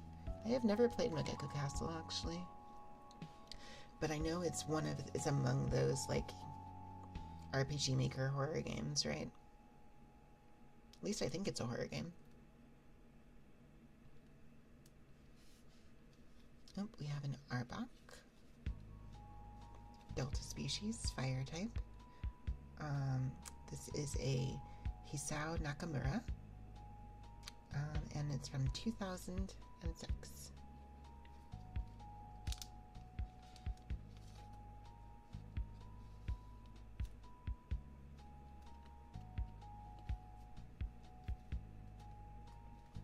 Oh, and then we have an Ekans.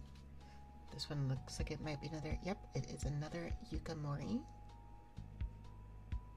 And this one's from 2006. We're setting all of the Yuka Moris aside because our friend Ketchup is looking for these.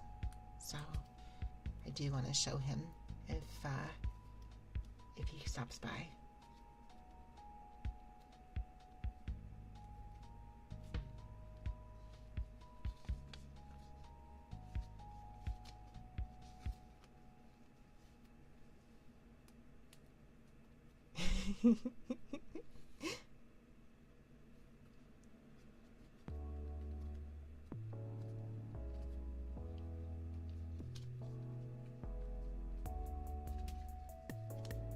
Game looks like Ed.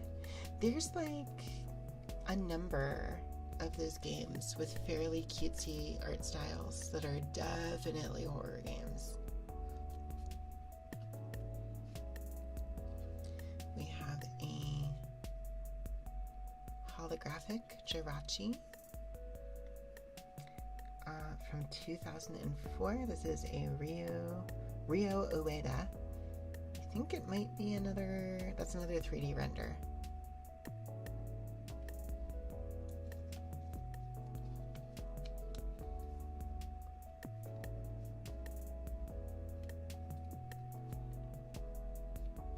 We have a Haunter. I kind of love this artwork. Oh my gosh. I kind of love that. That's by Aya Kusube from 2006, but that's such a cute little, like, something about that feels very Tim Burton, very like Nightmare Before Christmas looking, I feel like.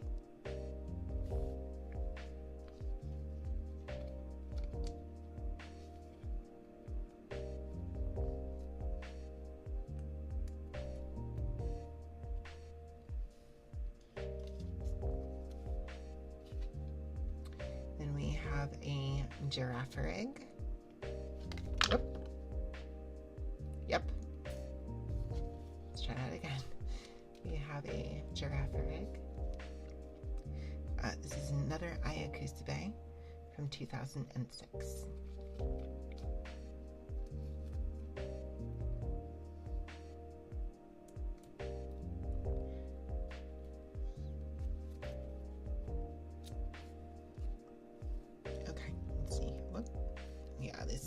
When these stacks get a little tall, they start to slip a little. So I'm going to go ahead and set this one off to the side.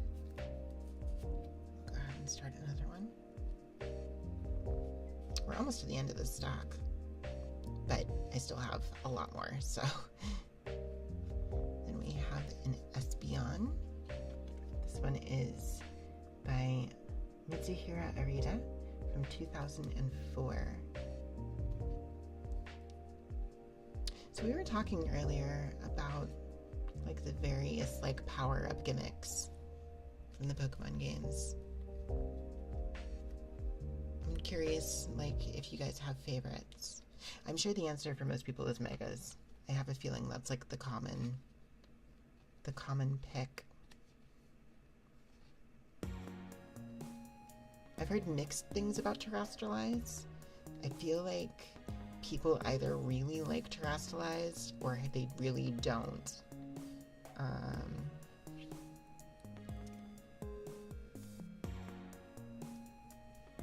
Terra's the one you ended up liking most. We have a Dusclops. This one is Koki Saito from 2007. I guess I'm maybe a weird outlier in really liking Dynamax. I didn't, like, not even necessarily as a game mechanic. I don't know. Basically did what Z moves wanted to achieve, but didn't. I don't know. I like Pokemon get big.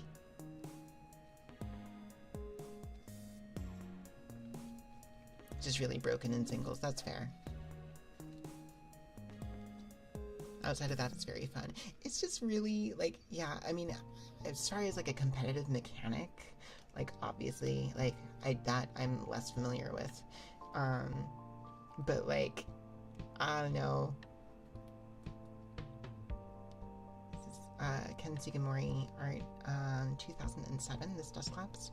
Just making your Pokemon 20 stories tall. Yeah, it's just like, I don't know, but also, like, my fixation on small things growing super big is also a known factor, so I don't know. Probably not terribly surprising, but we have a Duskull.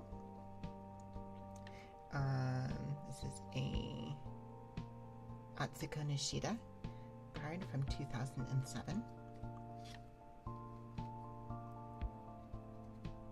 And, like, what is it, Gigantamax is the ones where they actually do change form.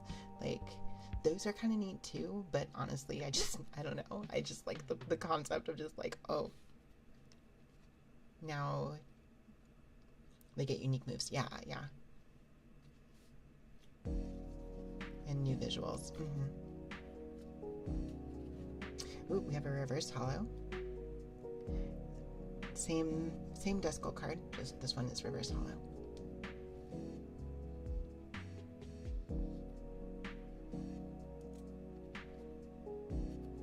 But also I didn't play Sword and Shield all the way through, but like that was, I'll be honest, when like that came out, they're like, oh, this is the new mechanic. You make your Pokemon grow giant. And I'm just like,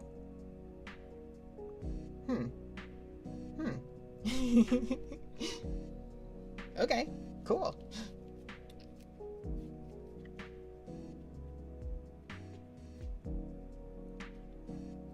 You do want to know, what's up? Would you want to play them as they are? Or would you want to mod them? That's a good question. I guess that is kind of an option, isn't it? How are the mods for it? I'm curious. Like, what kind of mods are out there? What do they do? Because, like, a lot of times modded versions of those games do actually bring some genuine improvements. So, but then other times they're just kind of like whatever. So, I don't know. I'm not opposed to playing them modded. There's a good bunch of cosmetic mods, but there's also some quality of life mods. Okay, hang on. I need to grab the lunchbox here. Oops.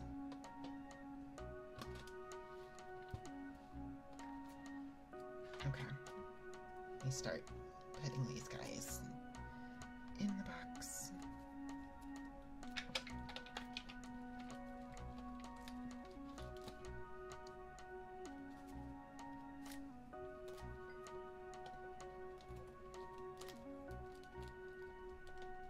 So, like,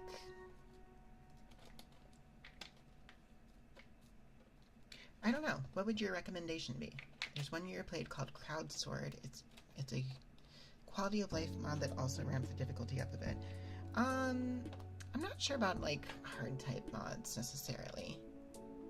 Bounces out with the experience share always being on. Oh, interesting. Okay, let me see here. We might be getting to the point where most of what's in here are just energy cards. It's not really that hard. Okay. Okay, let me see here. Like, I'm not super concerned with sleeving energy cards. Unless there's, like, a reason to. Okay, there we go. We do have other actual things in here that are not energy cards.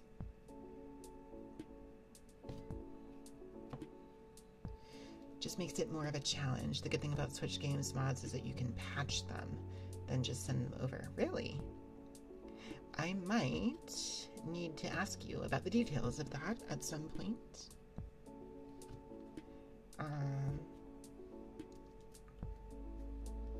I might have to look into that. I'm curious also what the cosmetic mods actually are, too. Like, are they just, like, silly, or are they, like, actually kind of genuinely, like, interesting?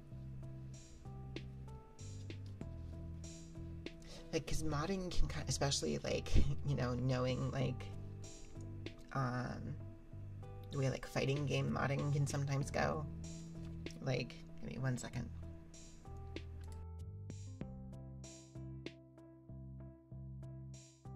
Okay, sorry about that. The way that, like, fighting game character modding can sometimes go, like, you get character mods that are just, like, really cool and really, like, really well done and really visually interesting, and then you get ones that are just kind of shit posts. So, some are silly, some are very nice, but again, hit or miss. The main problem would be troubleshooting, because some stuff is very incompatible. Interesting. Okay. So we have a TV reporter.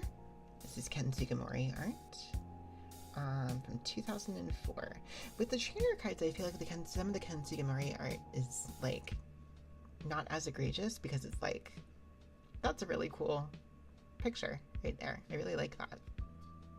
And I don't think, and these are like not as like, you don't see these ones all the time, right?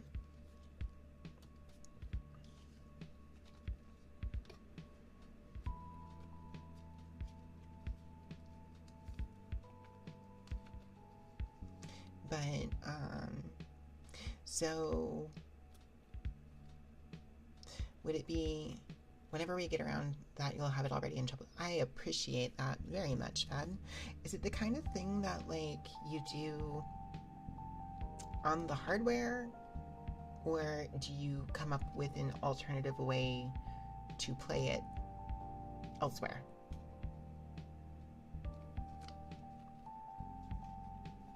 Because like the latter, got it. Because like I was gonna say, I've like played my 3DS is modded, and like so I modded it very specifically. Like, this is not going to be surprising to anybody. I modded it very specifically so that I could play a modded version of Fire Emblem Awakening and Fates, both of them, specifically to like make gay pairings possible in that. So I mean, technically in Fates it's already possible, but like more than just like the one. Basically, I wanted my ladies to date other ladies. So we have Wally's Training. This is another Ken Sugimori. That's actually super cute. I like that. And this is from 2004.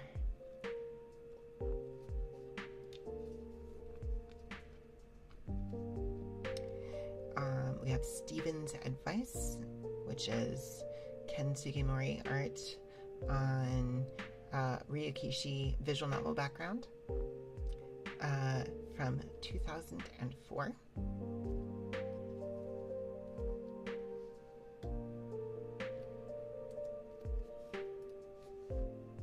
You can do it on hardware, but you'd advise against it. Don't want to risk it. Yeah, no, that makes sense.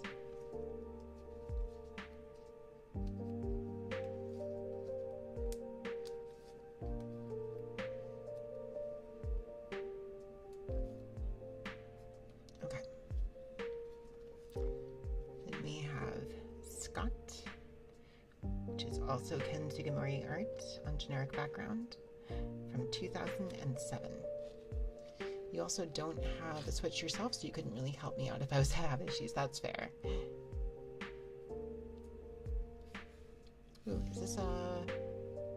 That is, in fact, a holographic for a copycat.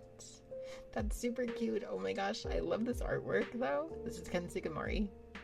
But like, oh my gosh, this makes me think of like that one episode of like the original run of the anime.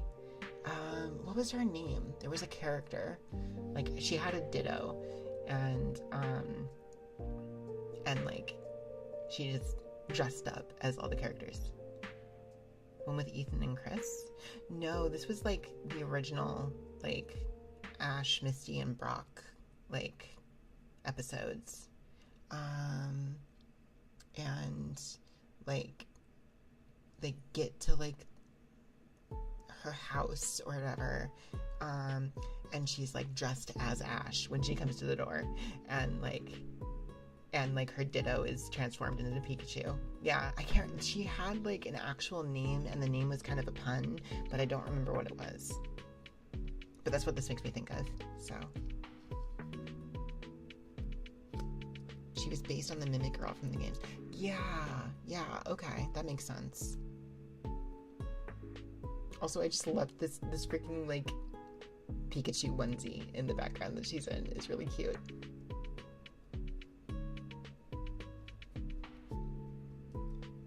We have Celio's Network, more Ken Sugimori art from 2004. Ooh, it is very blurry. What happened? Hang on. Refocus. There we go.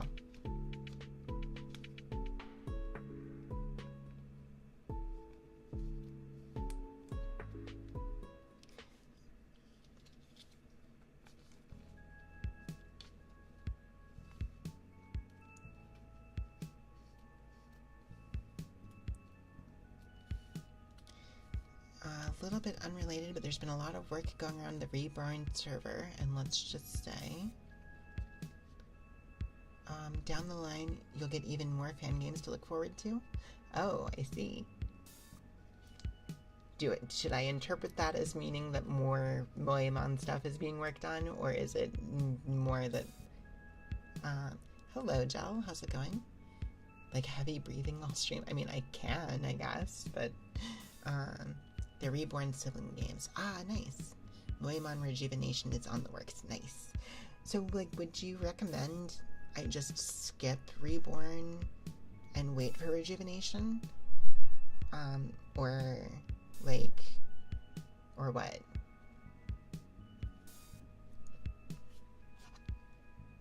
But yeah, Gel, if you wanted, I could do some heavy breathing, I guess.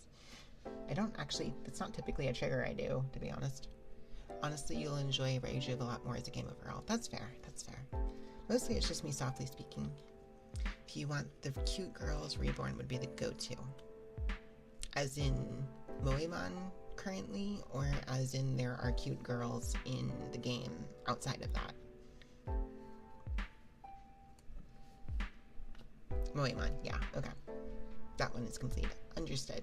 I mean, look, here's the thing. I've got so much in my backlog that, like, I have a feeling that, like, just in the course of me doing other things I needed to get to anyways, they'll probably finish Rejuvenation before I even got around to Reborn. So, you know, it's fine. I've got so many things to get to. We have Bill's Maintenance, more Ken Sugimori art. Like I said, some of these trainer cards are actually, like, totally fine. But these, I mean, like I was saying, it's not like the Ken Sugimori art is bad. It's just, for the most part, it's stuff we've all seen all the time. So stuff like this, where it's like an actual full scene drawn by him, is kind of neat. I like that. Yo my, yes. I'm gonna love Rejuve. Cool. I'm looking forward to it. But we've got so many games to get to, so I have time to wait for them to finish it. Or whatever, finish the mod for it. Yeah. We have a Strength Charm. This is a Keiji Kinebushi, I think, from 2005. And it's a 3D render, for sure.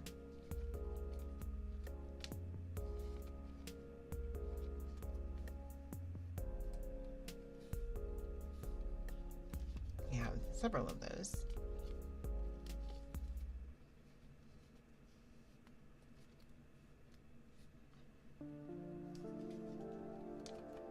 We have a Fluffy Berry, I believe. Yes, that is what that is. And the illustration is Ryu Ueda from 2005.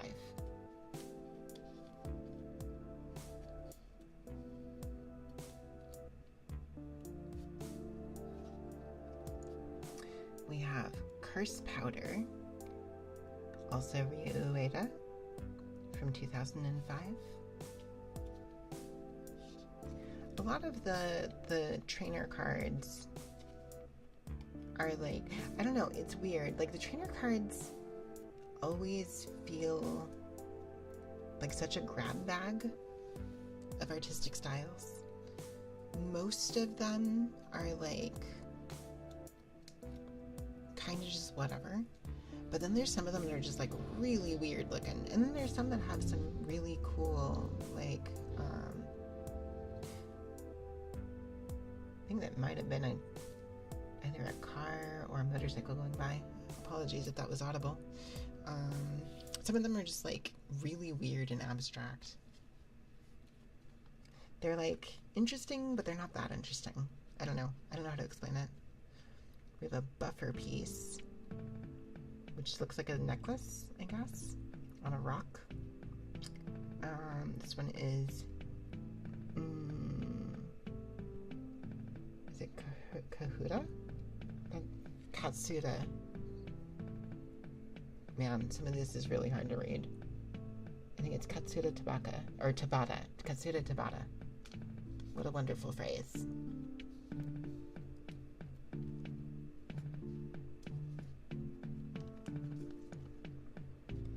There's an obvious Pokemon joke you could say, but you're guessing it was said in the last 2 hours? Very possibly.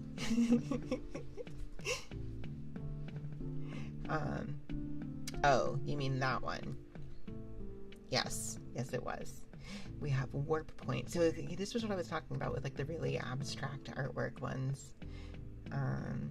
This is Keiji Kimabuchi from 2006.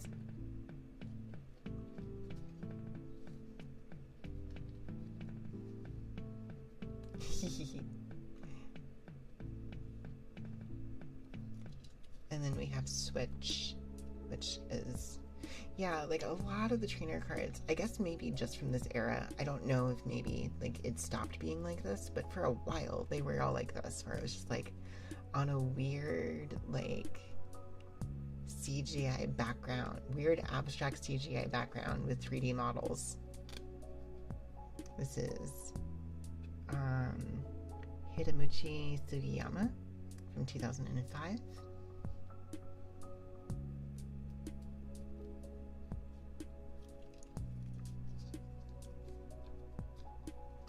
Got a number of these ones, like quite a few actually, it looks like.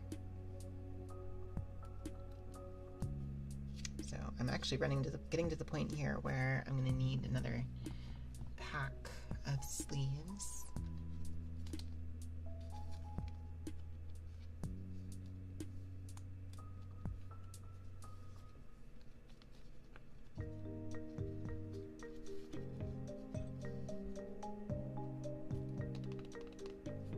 Should probably be making more noise with the cards, but I'll wait till I get it to the end of this stack. Well, not this stack. End of my sleeve stack, I guess.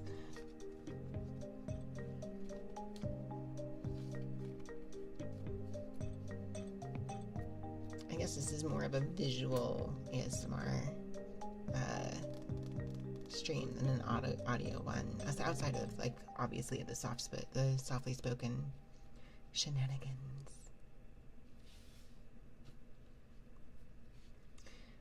Oh, this is a different Switch from 2007. This is Ryu Ueda again, but still with like the abstract background.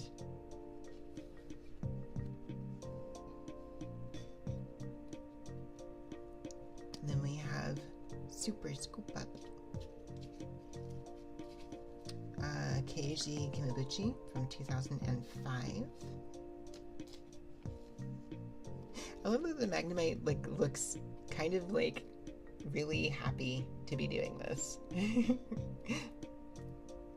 It's weird because like I feel like I remember at least one of like a very similar one where it looked where like whatever the Pokemon was looked way more like shocked about it, but this one's just happy to be here. Then we have a potion by Keiji Kimabuchi again, 2004. Another just 3D render of an object, which is fine. It's just a little boring, but that's fine.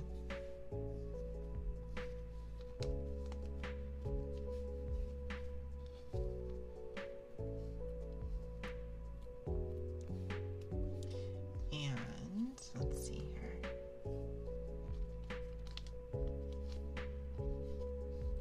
Have a number of these.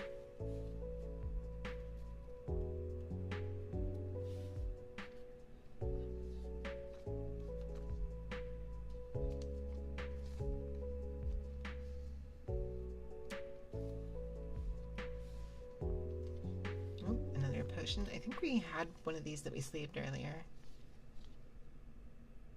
Almost positive we did. Yeah, that looks very familiar.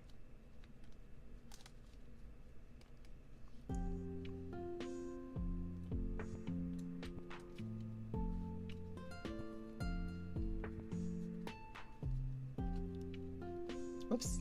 Okay. Let me see here. We've got a fair number of those, including a reverse hollow, but that's cool. Yeah, there's a lot of potions to get through here. Like a ton of these trainer cards. Okay, there are some more interesting ones later on here. But it's okay. Gives me time to chat with you guys more. So, like, okay, so for those of you who have played a lot of, absolutely, have a good one while running. Thank you for hanging out. I hope you have a wonderful night. Good night while running. Good night. What was I saying? For those of you who have done, like, a lot of, like, fan game stuff in the Pokemon space, like, what is your favorite of them and why? I'm curious. Mostly because, like, I want to look into some of them. Like we were talking about the fact that I'm probably going to play Realidea system soon. Hands down, Desolation. Interesting. What about that one makes it your favorite? Sonic Roboblast 2 is not a Pokemon game, but okay.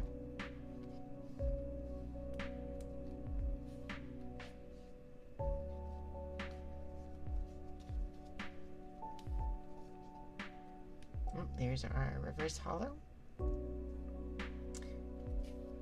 It's been a very back and forth with a lot of fan games, but Desolation has a very specific writing style that makes it its own beast. So is it like one of those things where it's just like a more serious and mature story, or is it just like, because like with a name like Desolation, that's what my brain goes to, is like, oh, this one's probably like serious business Pokemon, or is it not that and just well written? You can play as Pikachu and Eevee in SRB2 because mods. Okay, sure, I guess.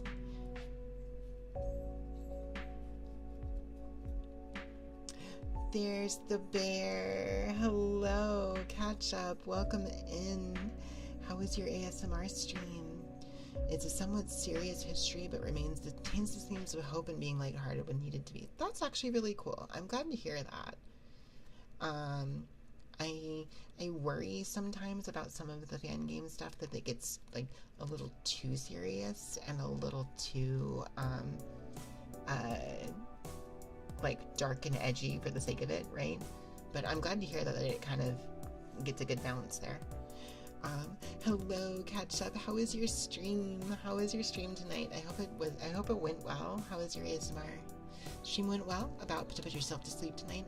Oh, about put yourself to sleep tonight. Well, I mean, you must be doing a good job if you almost did that. So that's good to hear. Okay, so I do need to get a new thing here. That's okay. I can take a couple minutes here to say hello to Catch Up's raid. Hello, everybody. My name is Sucrose Shigeki, also known as Sucrose Collision. I'm a grizzly bear VTuber and a variety streamer, and I mostly focus on retro-style content, but I do a little bit of everything.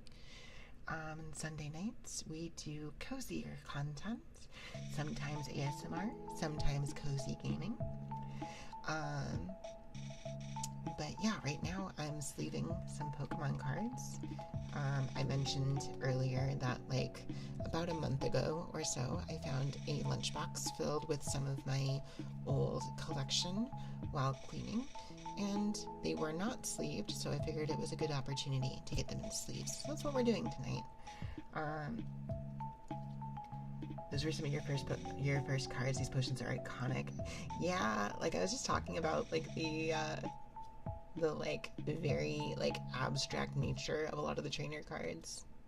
But yeah, guys, I mean, I would say that most of you colliders know Catch Up pretty well by now, but in case you don't, Catch Up's a super, super cozy ASMR streamer, and you should go check him out if you haven't already. Thank you again so much for Catch Up for the raid. I really do appreciate it, and let me know, as usual, if you have a particular ASMR request, which would include visual ones, since we've got the hand cam on tonight. But let me know if you have something you would like. Also, I've been saving the Yukimori cards. It is Yukimori, right? Yukimori is the artist that you are like that you like the cards for, right? But I've been saving those ones. So we've got Ekans. Thank you for the hydrate. I will get that in 1 second. We've got Ekans. We've got Magby. I couldn't remember if it was Yukimori specifically, so I also saved some of these other ones that are not Yukimori but had similar vibes. So I have this Chincho. And these are the ones that look more like erasers or like rubber compared to the other ones that look a little bit more plasticky. And Vulpix. So set those aside because I wanted to show you when you came by. So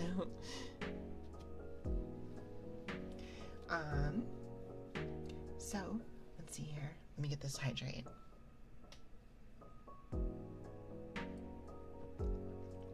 Of course, ketchup, of course. Oh, I need another pack of sleeves.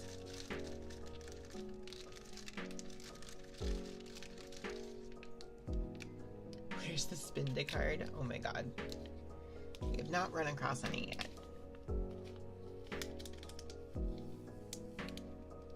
I like this, also thank you for the hydrate.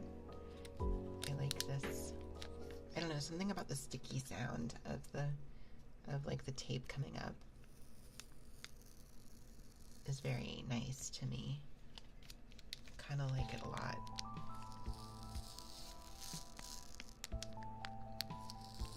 You can't think about Spinda without hearing Barry singing. Oh my gosh.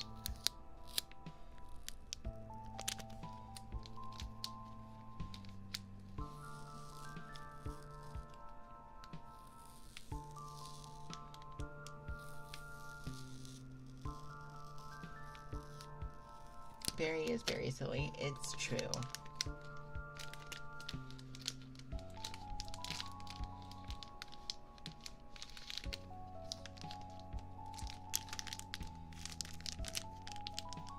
Figure I will do a little bit of plasticky sound here. We haven't had a whole lot of audio triggers yet this stream, so. Hello, Blazer. Welcome in. Hello.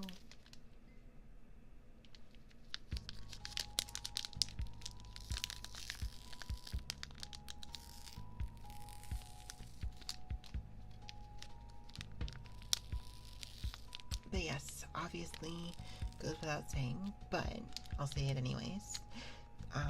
Catch up if you or your raiders need your raid and run. I completely understand.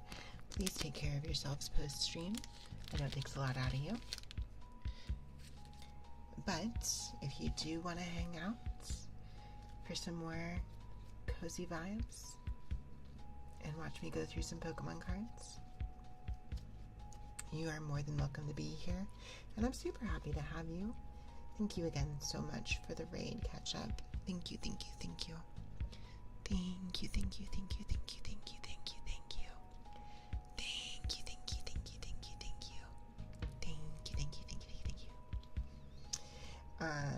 We're going to be going for probably another half an hour because we usually end around midnight. But we still have some time to keep going through some cards. We are at the trainer cards now, as you can see by the big stack of potions. So some of the actual artwork in here is a little bit basic now, but that's okay. Like I said, it means I get to sit here and chat with you guys a little bit more. Which, not that I wasn't chatting with you before, I was, but a little bit of uninterrupted sleeving visuals while I just kind of chat. So, so Pokemon Desolation then, right, Dad? So what gen, what Pokemon gen is it based off of, I guess? I'm curious. I want to hear more about it. Is it all of Is it a newer fan game or an older one? Because, like, obviously some of the older ones only go up so far in terms of, like, Pokemon generation, Pokemon being included, I guess. As of now, it only goes up to Gen 7. The new episode will feature Gen 8 and 9. Oh, interesting. Okay.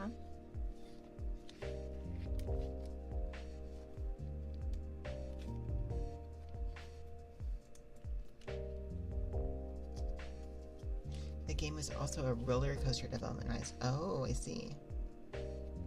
Like, had some troubled times then, I guess. Got abandoned by around Chapter 4's release. Really? We have the Pokenav. This is I think that's a Katsura Tabata from 2004. 5 years later, the main dev came back from the grave. That's really fascinating. Just Shadow dropped Chapter 5. That's wild.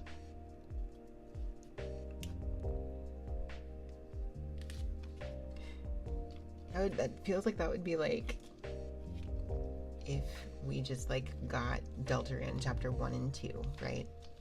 And then like no communication from Toby Fox at all.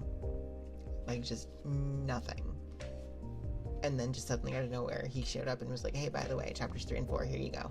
So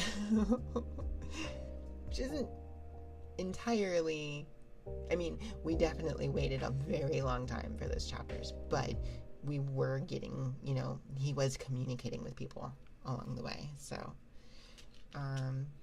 sadly he has to step down now, but the game is in good hands, so that's good. You're worried about the direction of the writing. Oh yeah? Is it not doing as well? The main dev, Kaz, was the main writer. Oh, interesting. Hey, Cut Maniac, how's it going? How's it going? We have a plus power. Rio Ueda from 2007. Talking about Delta. We're talking about Devastation, right? That was the name of it? Pokemon Devastation? Oh, you mean Deltarune. Yeah, we were also talking about that. Well, because basically what Fed said was that, like, there was a big gap between chapters, but no communication. So, I was basically comparing it to Deltarune and saying, like, it would be kind of like if we had the same gap that we had between 2 and 3, but no communication, which is not what happened because Toby Fox was still communicating with everybody and still, like, letting everybody know it was being worked on. So, really hope they keep the same vibe going, which is mysterious, lighthearted, but also serious when need be. Yeah, that sounds good.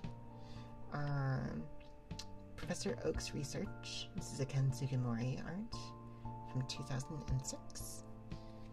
You thought the guy died? Yikes, yeah.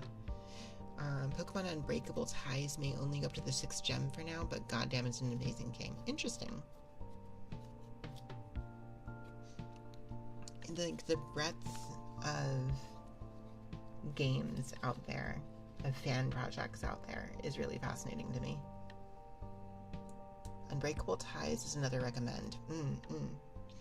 Is it the kind of thing that should be, like, waited for, like, it to be finished? Or is it, like... There was one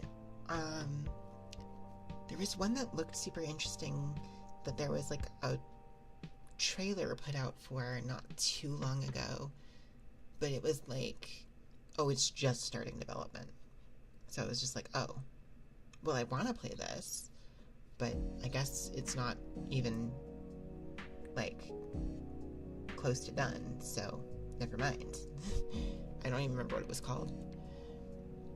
You'd wait for the next update. They're getting a lot of art revamps. Oh, nice. Okay. Well, again, Odyssey or the 3D Emerald one? Maybe Odyssey. It might be Odyssey.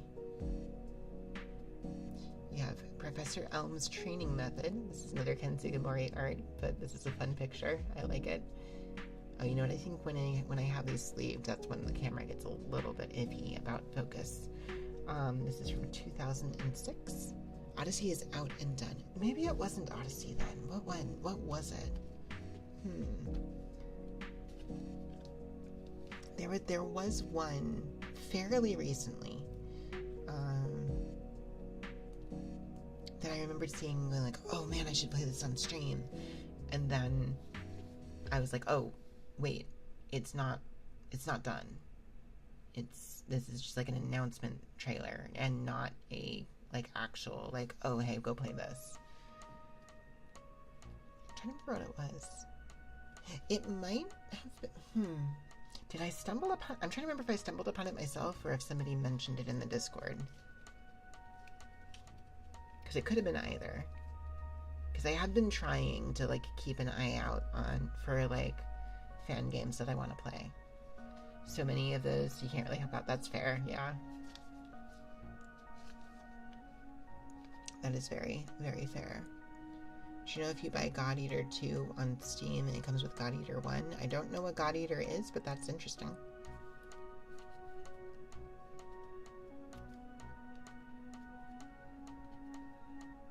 Oh, we have Professor Cosmo's Discovery. This is... So you guys, you're gonna hit me with the double palm. Hey, Rosie, how's it going? Let me see here. So, this is a Ken Sugimori from 2005. And also, I don't know, I just like these Ken Sugimori ones where you get to see like a full drawing like that. Get bing bonged. How's it going, Rosie? Welcome in. How you doing tonight? And then we have energy cards, or we have an energy card. Okay, not super worried about sleeving the energy cards. We have a lot of duplicates here of trainer cards.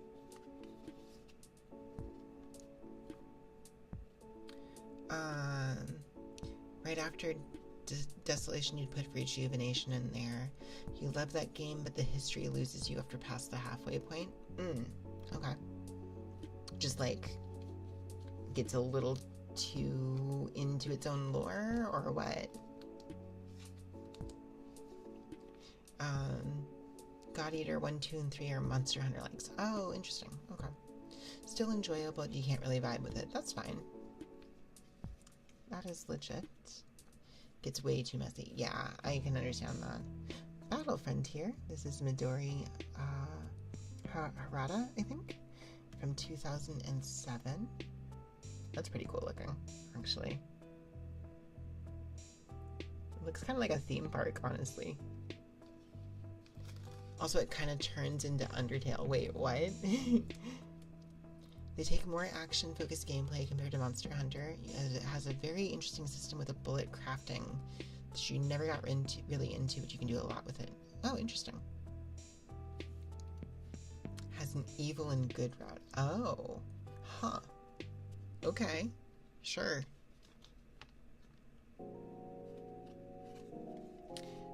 We have the Ancient Tomb.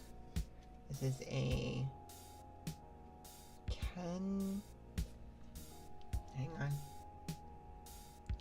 Ikuji card from 2004. Isn't that from the original Ruby and Sapphire set? Maybe? I don't remember. I really don't remember. It's been so long. Remember a lot of these cards from the Blaziken Gardevoir Duo starter set.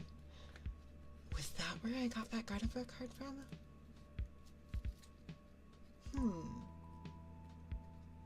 We were talking earlier about cards I have an attachment to, and Gardevoir was one of them. Oh, we haven't come across it yet. I haven't seen it. I just know that I used to have one, and I'm just hoping we'd run across it in this, but we haven't found it yet. You have it right next to you? Well, if we find it, I will definitely show you. Got a Mawile? That's your favorite Pokemon? I don't remember if we've come across it or not. I think, I mean, I'm hoping there's still more actual Pokemon cards in here, and we just had a run of trainer cards for a little bit. So we might still run into one, but we haven't run into one tonight. We have an Island Hermit. This one is a Koki Saito card from 2006. This almost looks like a Yu-Gi-Oh card in terms of the artwork. Like, this does not feel like a Pokemon character. You have it sleeved. If it is the card, it'll be a card holo, not full holo. But I think it's an E-series card. Oh, interesting. Have it in a top loader now. Motivated your Metagross collection. Oh, cards we have an attachment to. You have an almost torn Metagross. Oh my gosh. I have a really deep connection to first Pokemon card you ever got. You fool, you activated my trap card, a Traveling Hermit. I mean, it really does sound like a Yu-Gi-Oh card, doesn't it?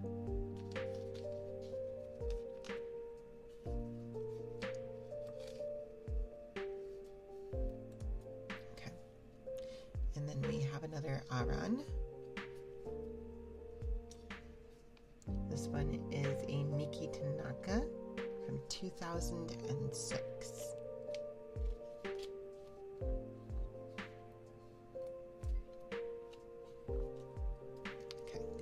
Out of the, well, actually, before we do that, let's get a little bit of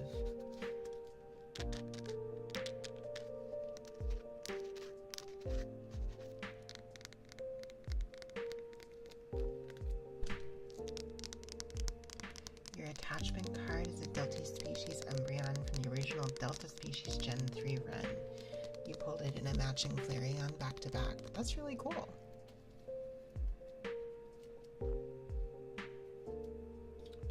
Stuff out of the way here. Oh. Once again, once these piles get a little too high, they start slipping. And we don't want them to fall down, so. Okay, that should work. Okay, I need to go back into the lunchbox.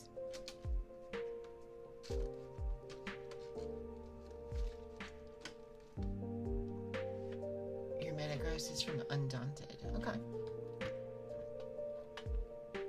I'm not super familiar with the individual, I guess, set types and what they were for, necessarily. Oh, are we can't possibly at the point where it's all just, okay, you know what, I'm going to grab a chunk and we're going to see. But we definitely have some energy cards here.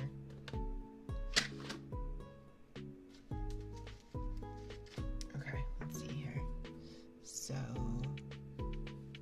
we've got some water. Oh, okay, it's just one. Not super important, it's just a bold style. I see.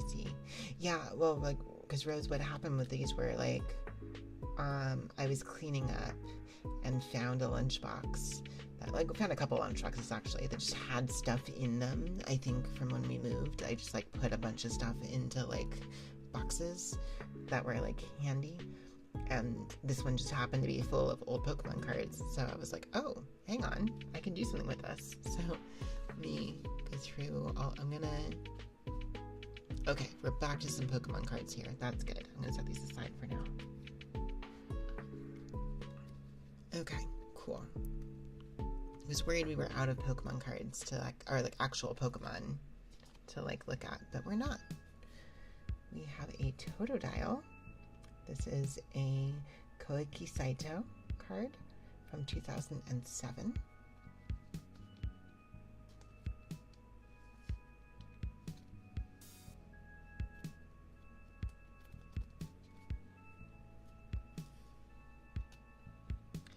Then we have a Sea King. This is an Atsuko Nishida card from 2007.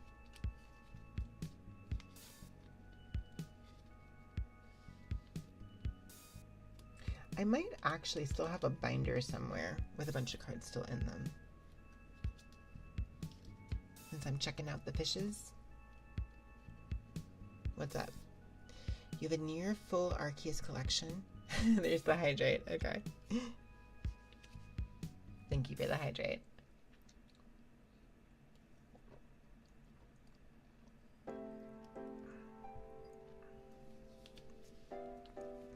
You have a near full Arceus collection from the Platinum Arceus set, but you're missing the level X96 variant and the dark variant. Might go buy them, but those cards are near $30 to $50. Yeah, okay. That tracks. So we have a print plep, which I think we sleeved one of before. This is the Ken Sugimori art on stock photo background from 2007.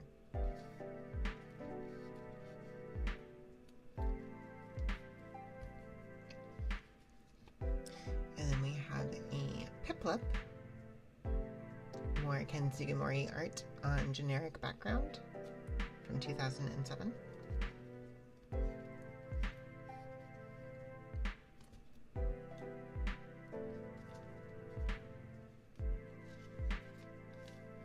Several of those. They did a lot of generic backgrounds on that set. You know what this reminded you of? What's up? Move these closer over here. They added swimsuit Cynthia to Masters finally. Swimsuit Cynthia, you say? Thank you for the head pat, CJ.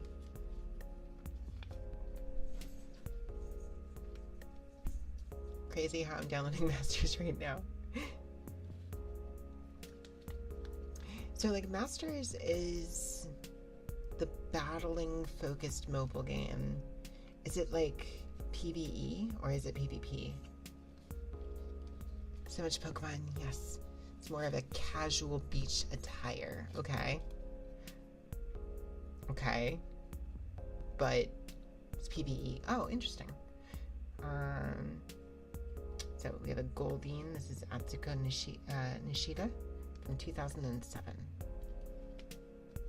I might need to try it out. It's going well, Anata. Welcome in.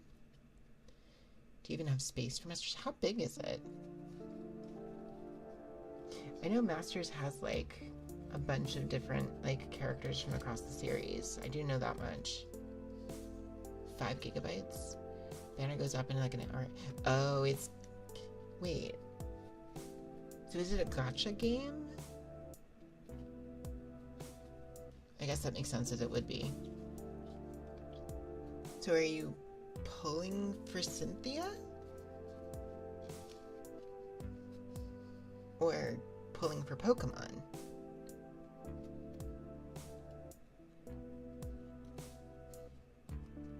Each trainer has a Pokemon attached to them. Oh, okay, okay. You pull for trainers. I see. Base Cynthia has a Garchomp attached to her. Ah, I get it, okay.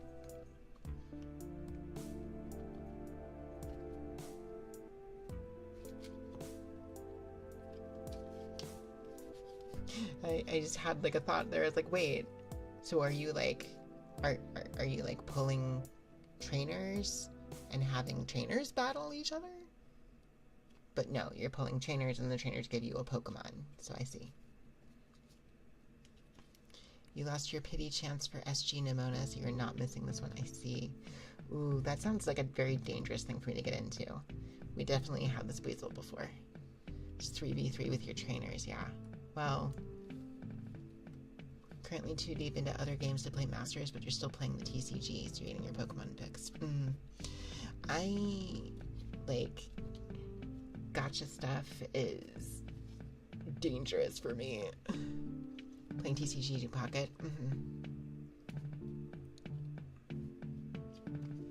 We have Surskit. This is a Kagemaru Humano. 2004. Don't do it if you're low on time.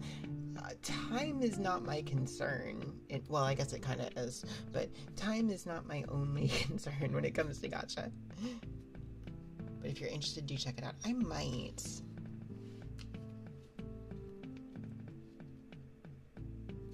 Pulled our first God pack. Got a Lucamine art finally. Pulled a Sylviani EX full art from Evie set. Wow, there's too many hot women. Mm-hmm. Wait. I mean, no, yeah. I mean, yeah. Don't really have to stay up to date to it. They always do reruns. Okay, well, that's good, at least. We have a Roselia. This is more Ken Sugimori on generic background from 2007. I have a full art Lucamine and Cynthia now. You admit who I am. You admit who you are. Look. Whoops.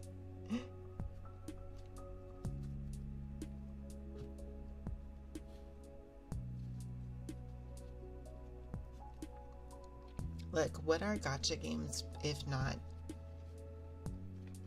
pretty / hot girl PNG collection simulators? They really like to use, yeah, like this has been, we haven't really found a very interesting artwork card in a while. If you could run Professor Turo in your deck, you would have spent too much money on the hot version. Oh my gosh. Do you know that Gura? Yes.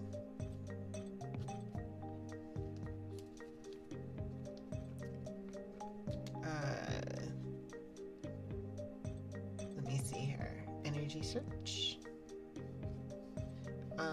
As expected, this new Cynthia is an uber strong support unit. Okay. It's really pretty Empoleon level X from the tins in this set. Interesting. We'll see if we run. Yeah, like all of these so far have been Ken Sugimori on generic background, which is kind of disappointing. Like, I mean, the Ken Sugimori art is fine, but it's just, you know, I like running across interesting artwork in these. It's part of what I enjoy about them. So the fact that, like, I kind of stopped even, like, reading them off, because it's like, yeah, they're all Ken Sugimori. They're all from 2007.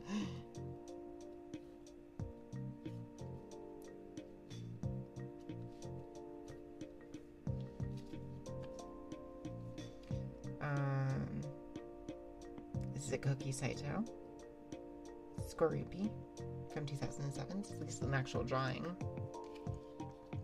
Base arts were common in base sets for each game released up until Black and White 2. I feel like a lot of the older ones, you got a lot of like interesting artwork though. We definitely have seen a bunch of really interesting artwork in the process of sleeving these.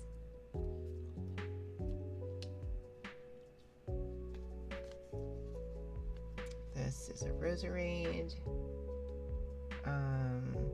Nakaoka from 2007. This is a holographic. Gen 3 and 4 were notorious base sets for using standard Ken art. That's unfortunate. Super Scoop Up.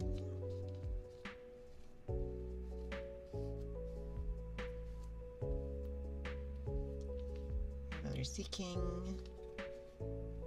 We have an Infernape. That is a, Nakaoka, this is a very, like, that CG render is a little bit wild. The Gardevoir we were talking about does that as well. Does it really? I thought I remembered the one in question actually having artwork, but maybe I'm just like, that might be like warped memory over time because it's been so long. We have a Steelix. This one is a Koki Saito from 2007.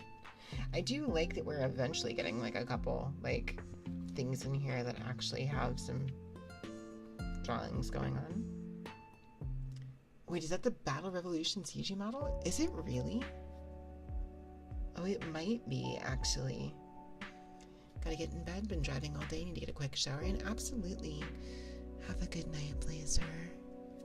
Sleep well. We're actually gonna wrap up before too much longer here tonight. Have a reverse hollow combi, another Kensugamori art.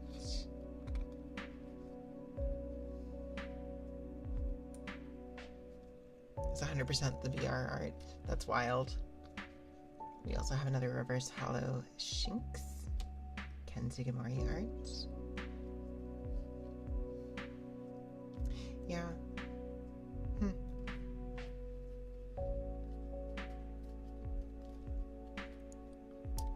then we have an Onyx. Also, man, okay. You know what? Here's what we're gonna do. Thank you so much for the follow. Is it El Castador? Do I have that pronunciation correct? Please let me know if I have that wrong.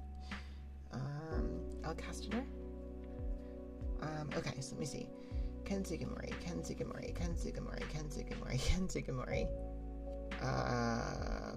Pokemon Battle Revolution? Actually different. Okay, that's a little different. Kensugamori. I'm just curious how many actual... Oh, that's another Yukamori artwork if I catch up there. Yeah, okay, we start having a little bit of variance here. Oh, there's a Mew. Empoleon. Piplup. I love that. Okay, because like here's what I'm talking about. Like it's like that kind of thing is what I love. That's what I love. Any trainers I like in particular? As in like generic ones, or as in like gym leaders or champions? Just curious going through. So the fact that there are some Deoxys EX, okay.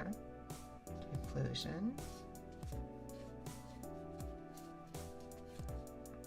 I was kind of hoping we'd run across that Gardevoir, but it doesn't look like it.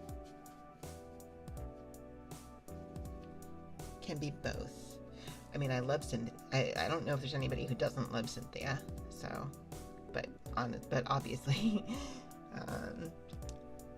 really like Cynthia. I always really like Sabrina. Lorelei.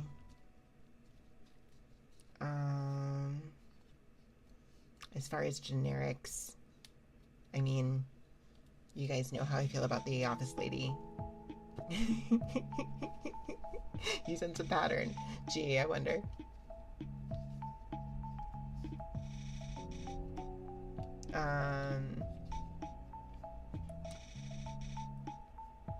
I mean, it's all the hot ladies. You like, just also, I do like Lisa Mayne for that same reason.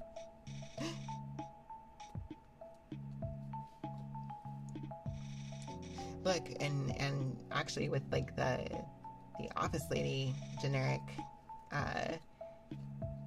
the office lady trainer comes with the benefit of having a Dynamax version.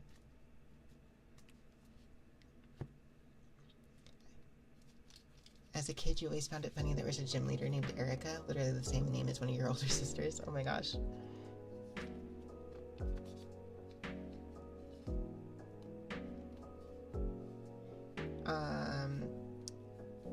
What else though? Like, a lot of the last, like, it's interesting because like different gens have like this. Oh, there's like the like, I don't remember what the actual name of the trainer was, but like the delinquent girl with like the dyed hair with like the bit coming through, like the unmaintained dyed hair, like, obviously. We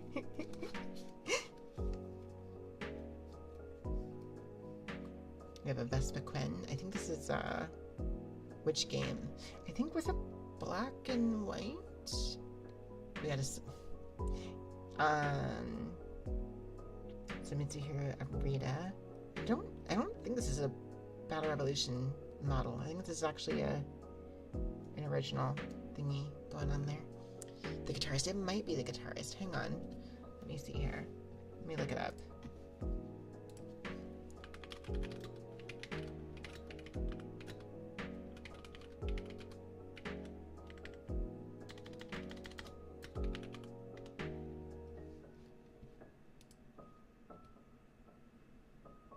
Oh, it's Omega Ruby Alpha Sapphire.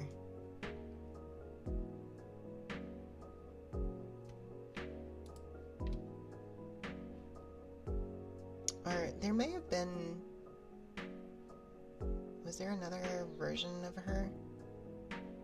No, I think it is Oras. Oras specifically. Hang on. Can I just get... There. Hang on.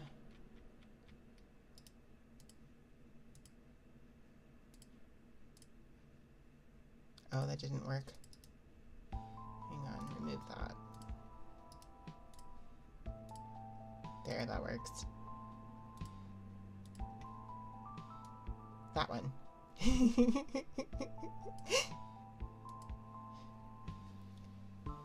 The Ace Trainers and Veterans are always pretty good, yeah, for sure.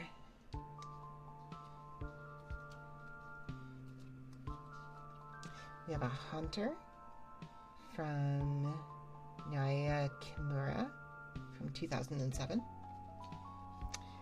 Oh, it is now midnight. Alright, cool. I think I will. Let me see here. Well, we got 2 trainer cards here. There's other... Well, that's okay. Always fancied the Ace... Yeah, no, I read that already. Okay. I think we might wrap up here. So here's what I'm going to say. This is a 5-minute mark. 5-minute warning. Or whatever, I guess. If you guys have any last-minute chat bits you want to ask, I'm going to talk about before we wrap up, or any ASMR redeems you want to put in, please go ahead and do those now, because in about 5 minutes, we will be looking for somebody to read out to. So... It's just the wind down portion. So let's see here. Okay. I'm gonna start putting these away while we do this last bits of chat. Just for funsies. Ah, of course. Alright. I believe it's over here, right? Fed.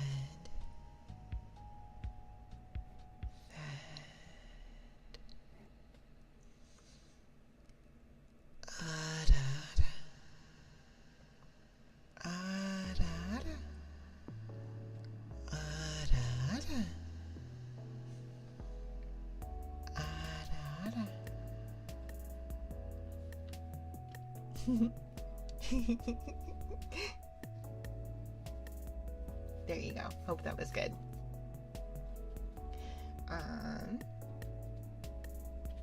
Okay, let me get this over here. Hang on.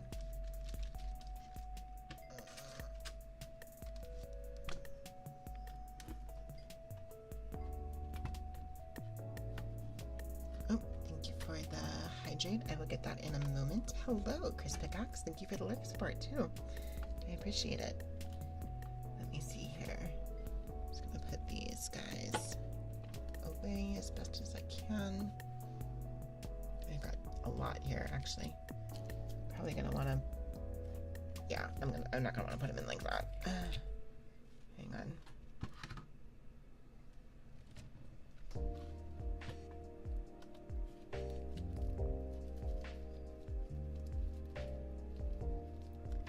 I'm trying to be careful putting these away, because like it would defeat the purpose of sleeving these things if I then damage them on their way back into the box.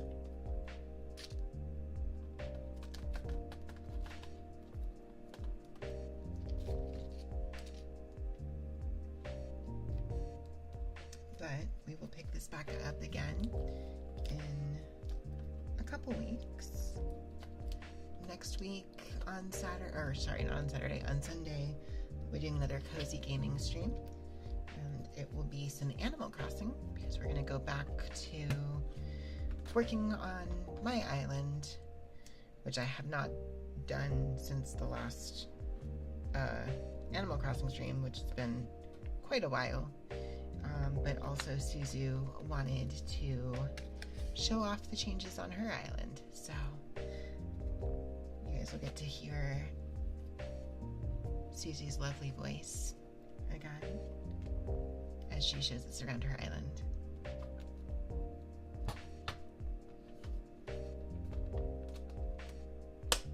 Okay,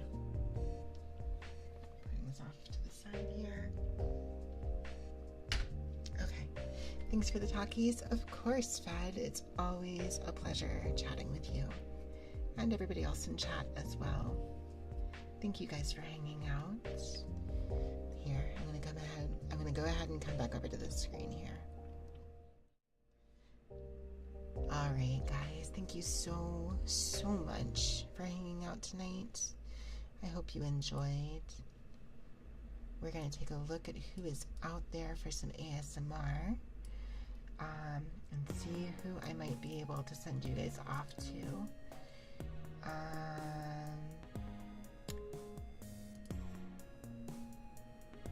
Okay. We might send you guys off to Ember. She just started her stream.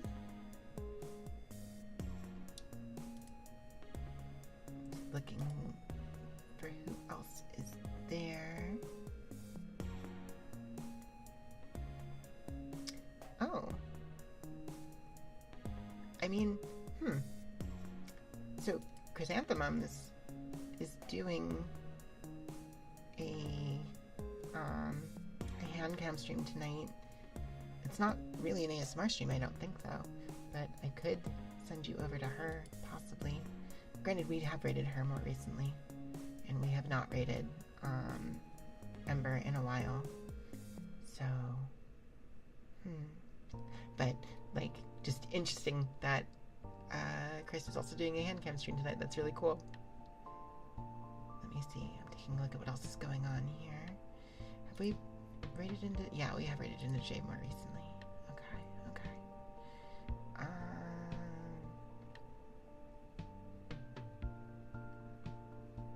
I think I will send you guys over towards Ember, and we'll look for another chance to raid into Chris very soon.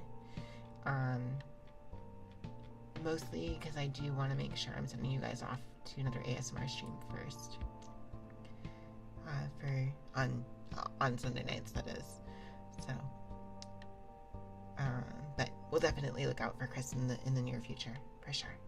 There's always a chance to read into her every so often, so that's good. Anyways, let me go ahead and start this raid up. Let's go.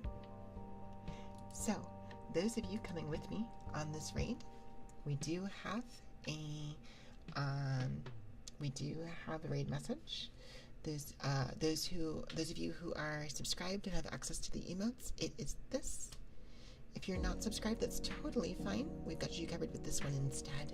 Please feel free to use either one of those as we raid out to Ember. And I can show this real quick. Hang on. Yeah, that probably works. In case you hadn't seen it, I'm just going to toss this up on the screen real quick here. This is next week's stream schedule. I'll be back on Tuesday with some Yakuza Kiwami 2. And on Thursday, we'll be starting our Hat in Time stream. I'm very excited for that. Anyways, though, until next time, you guys, I hope you have a great rest of your night and a great start to your week. And I will see you next time. Have a great night, everybody. Hang tight for that raid. Sleep well, chat. Sleep well.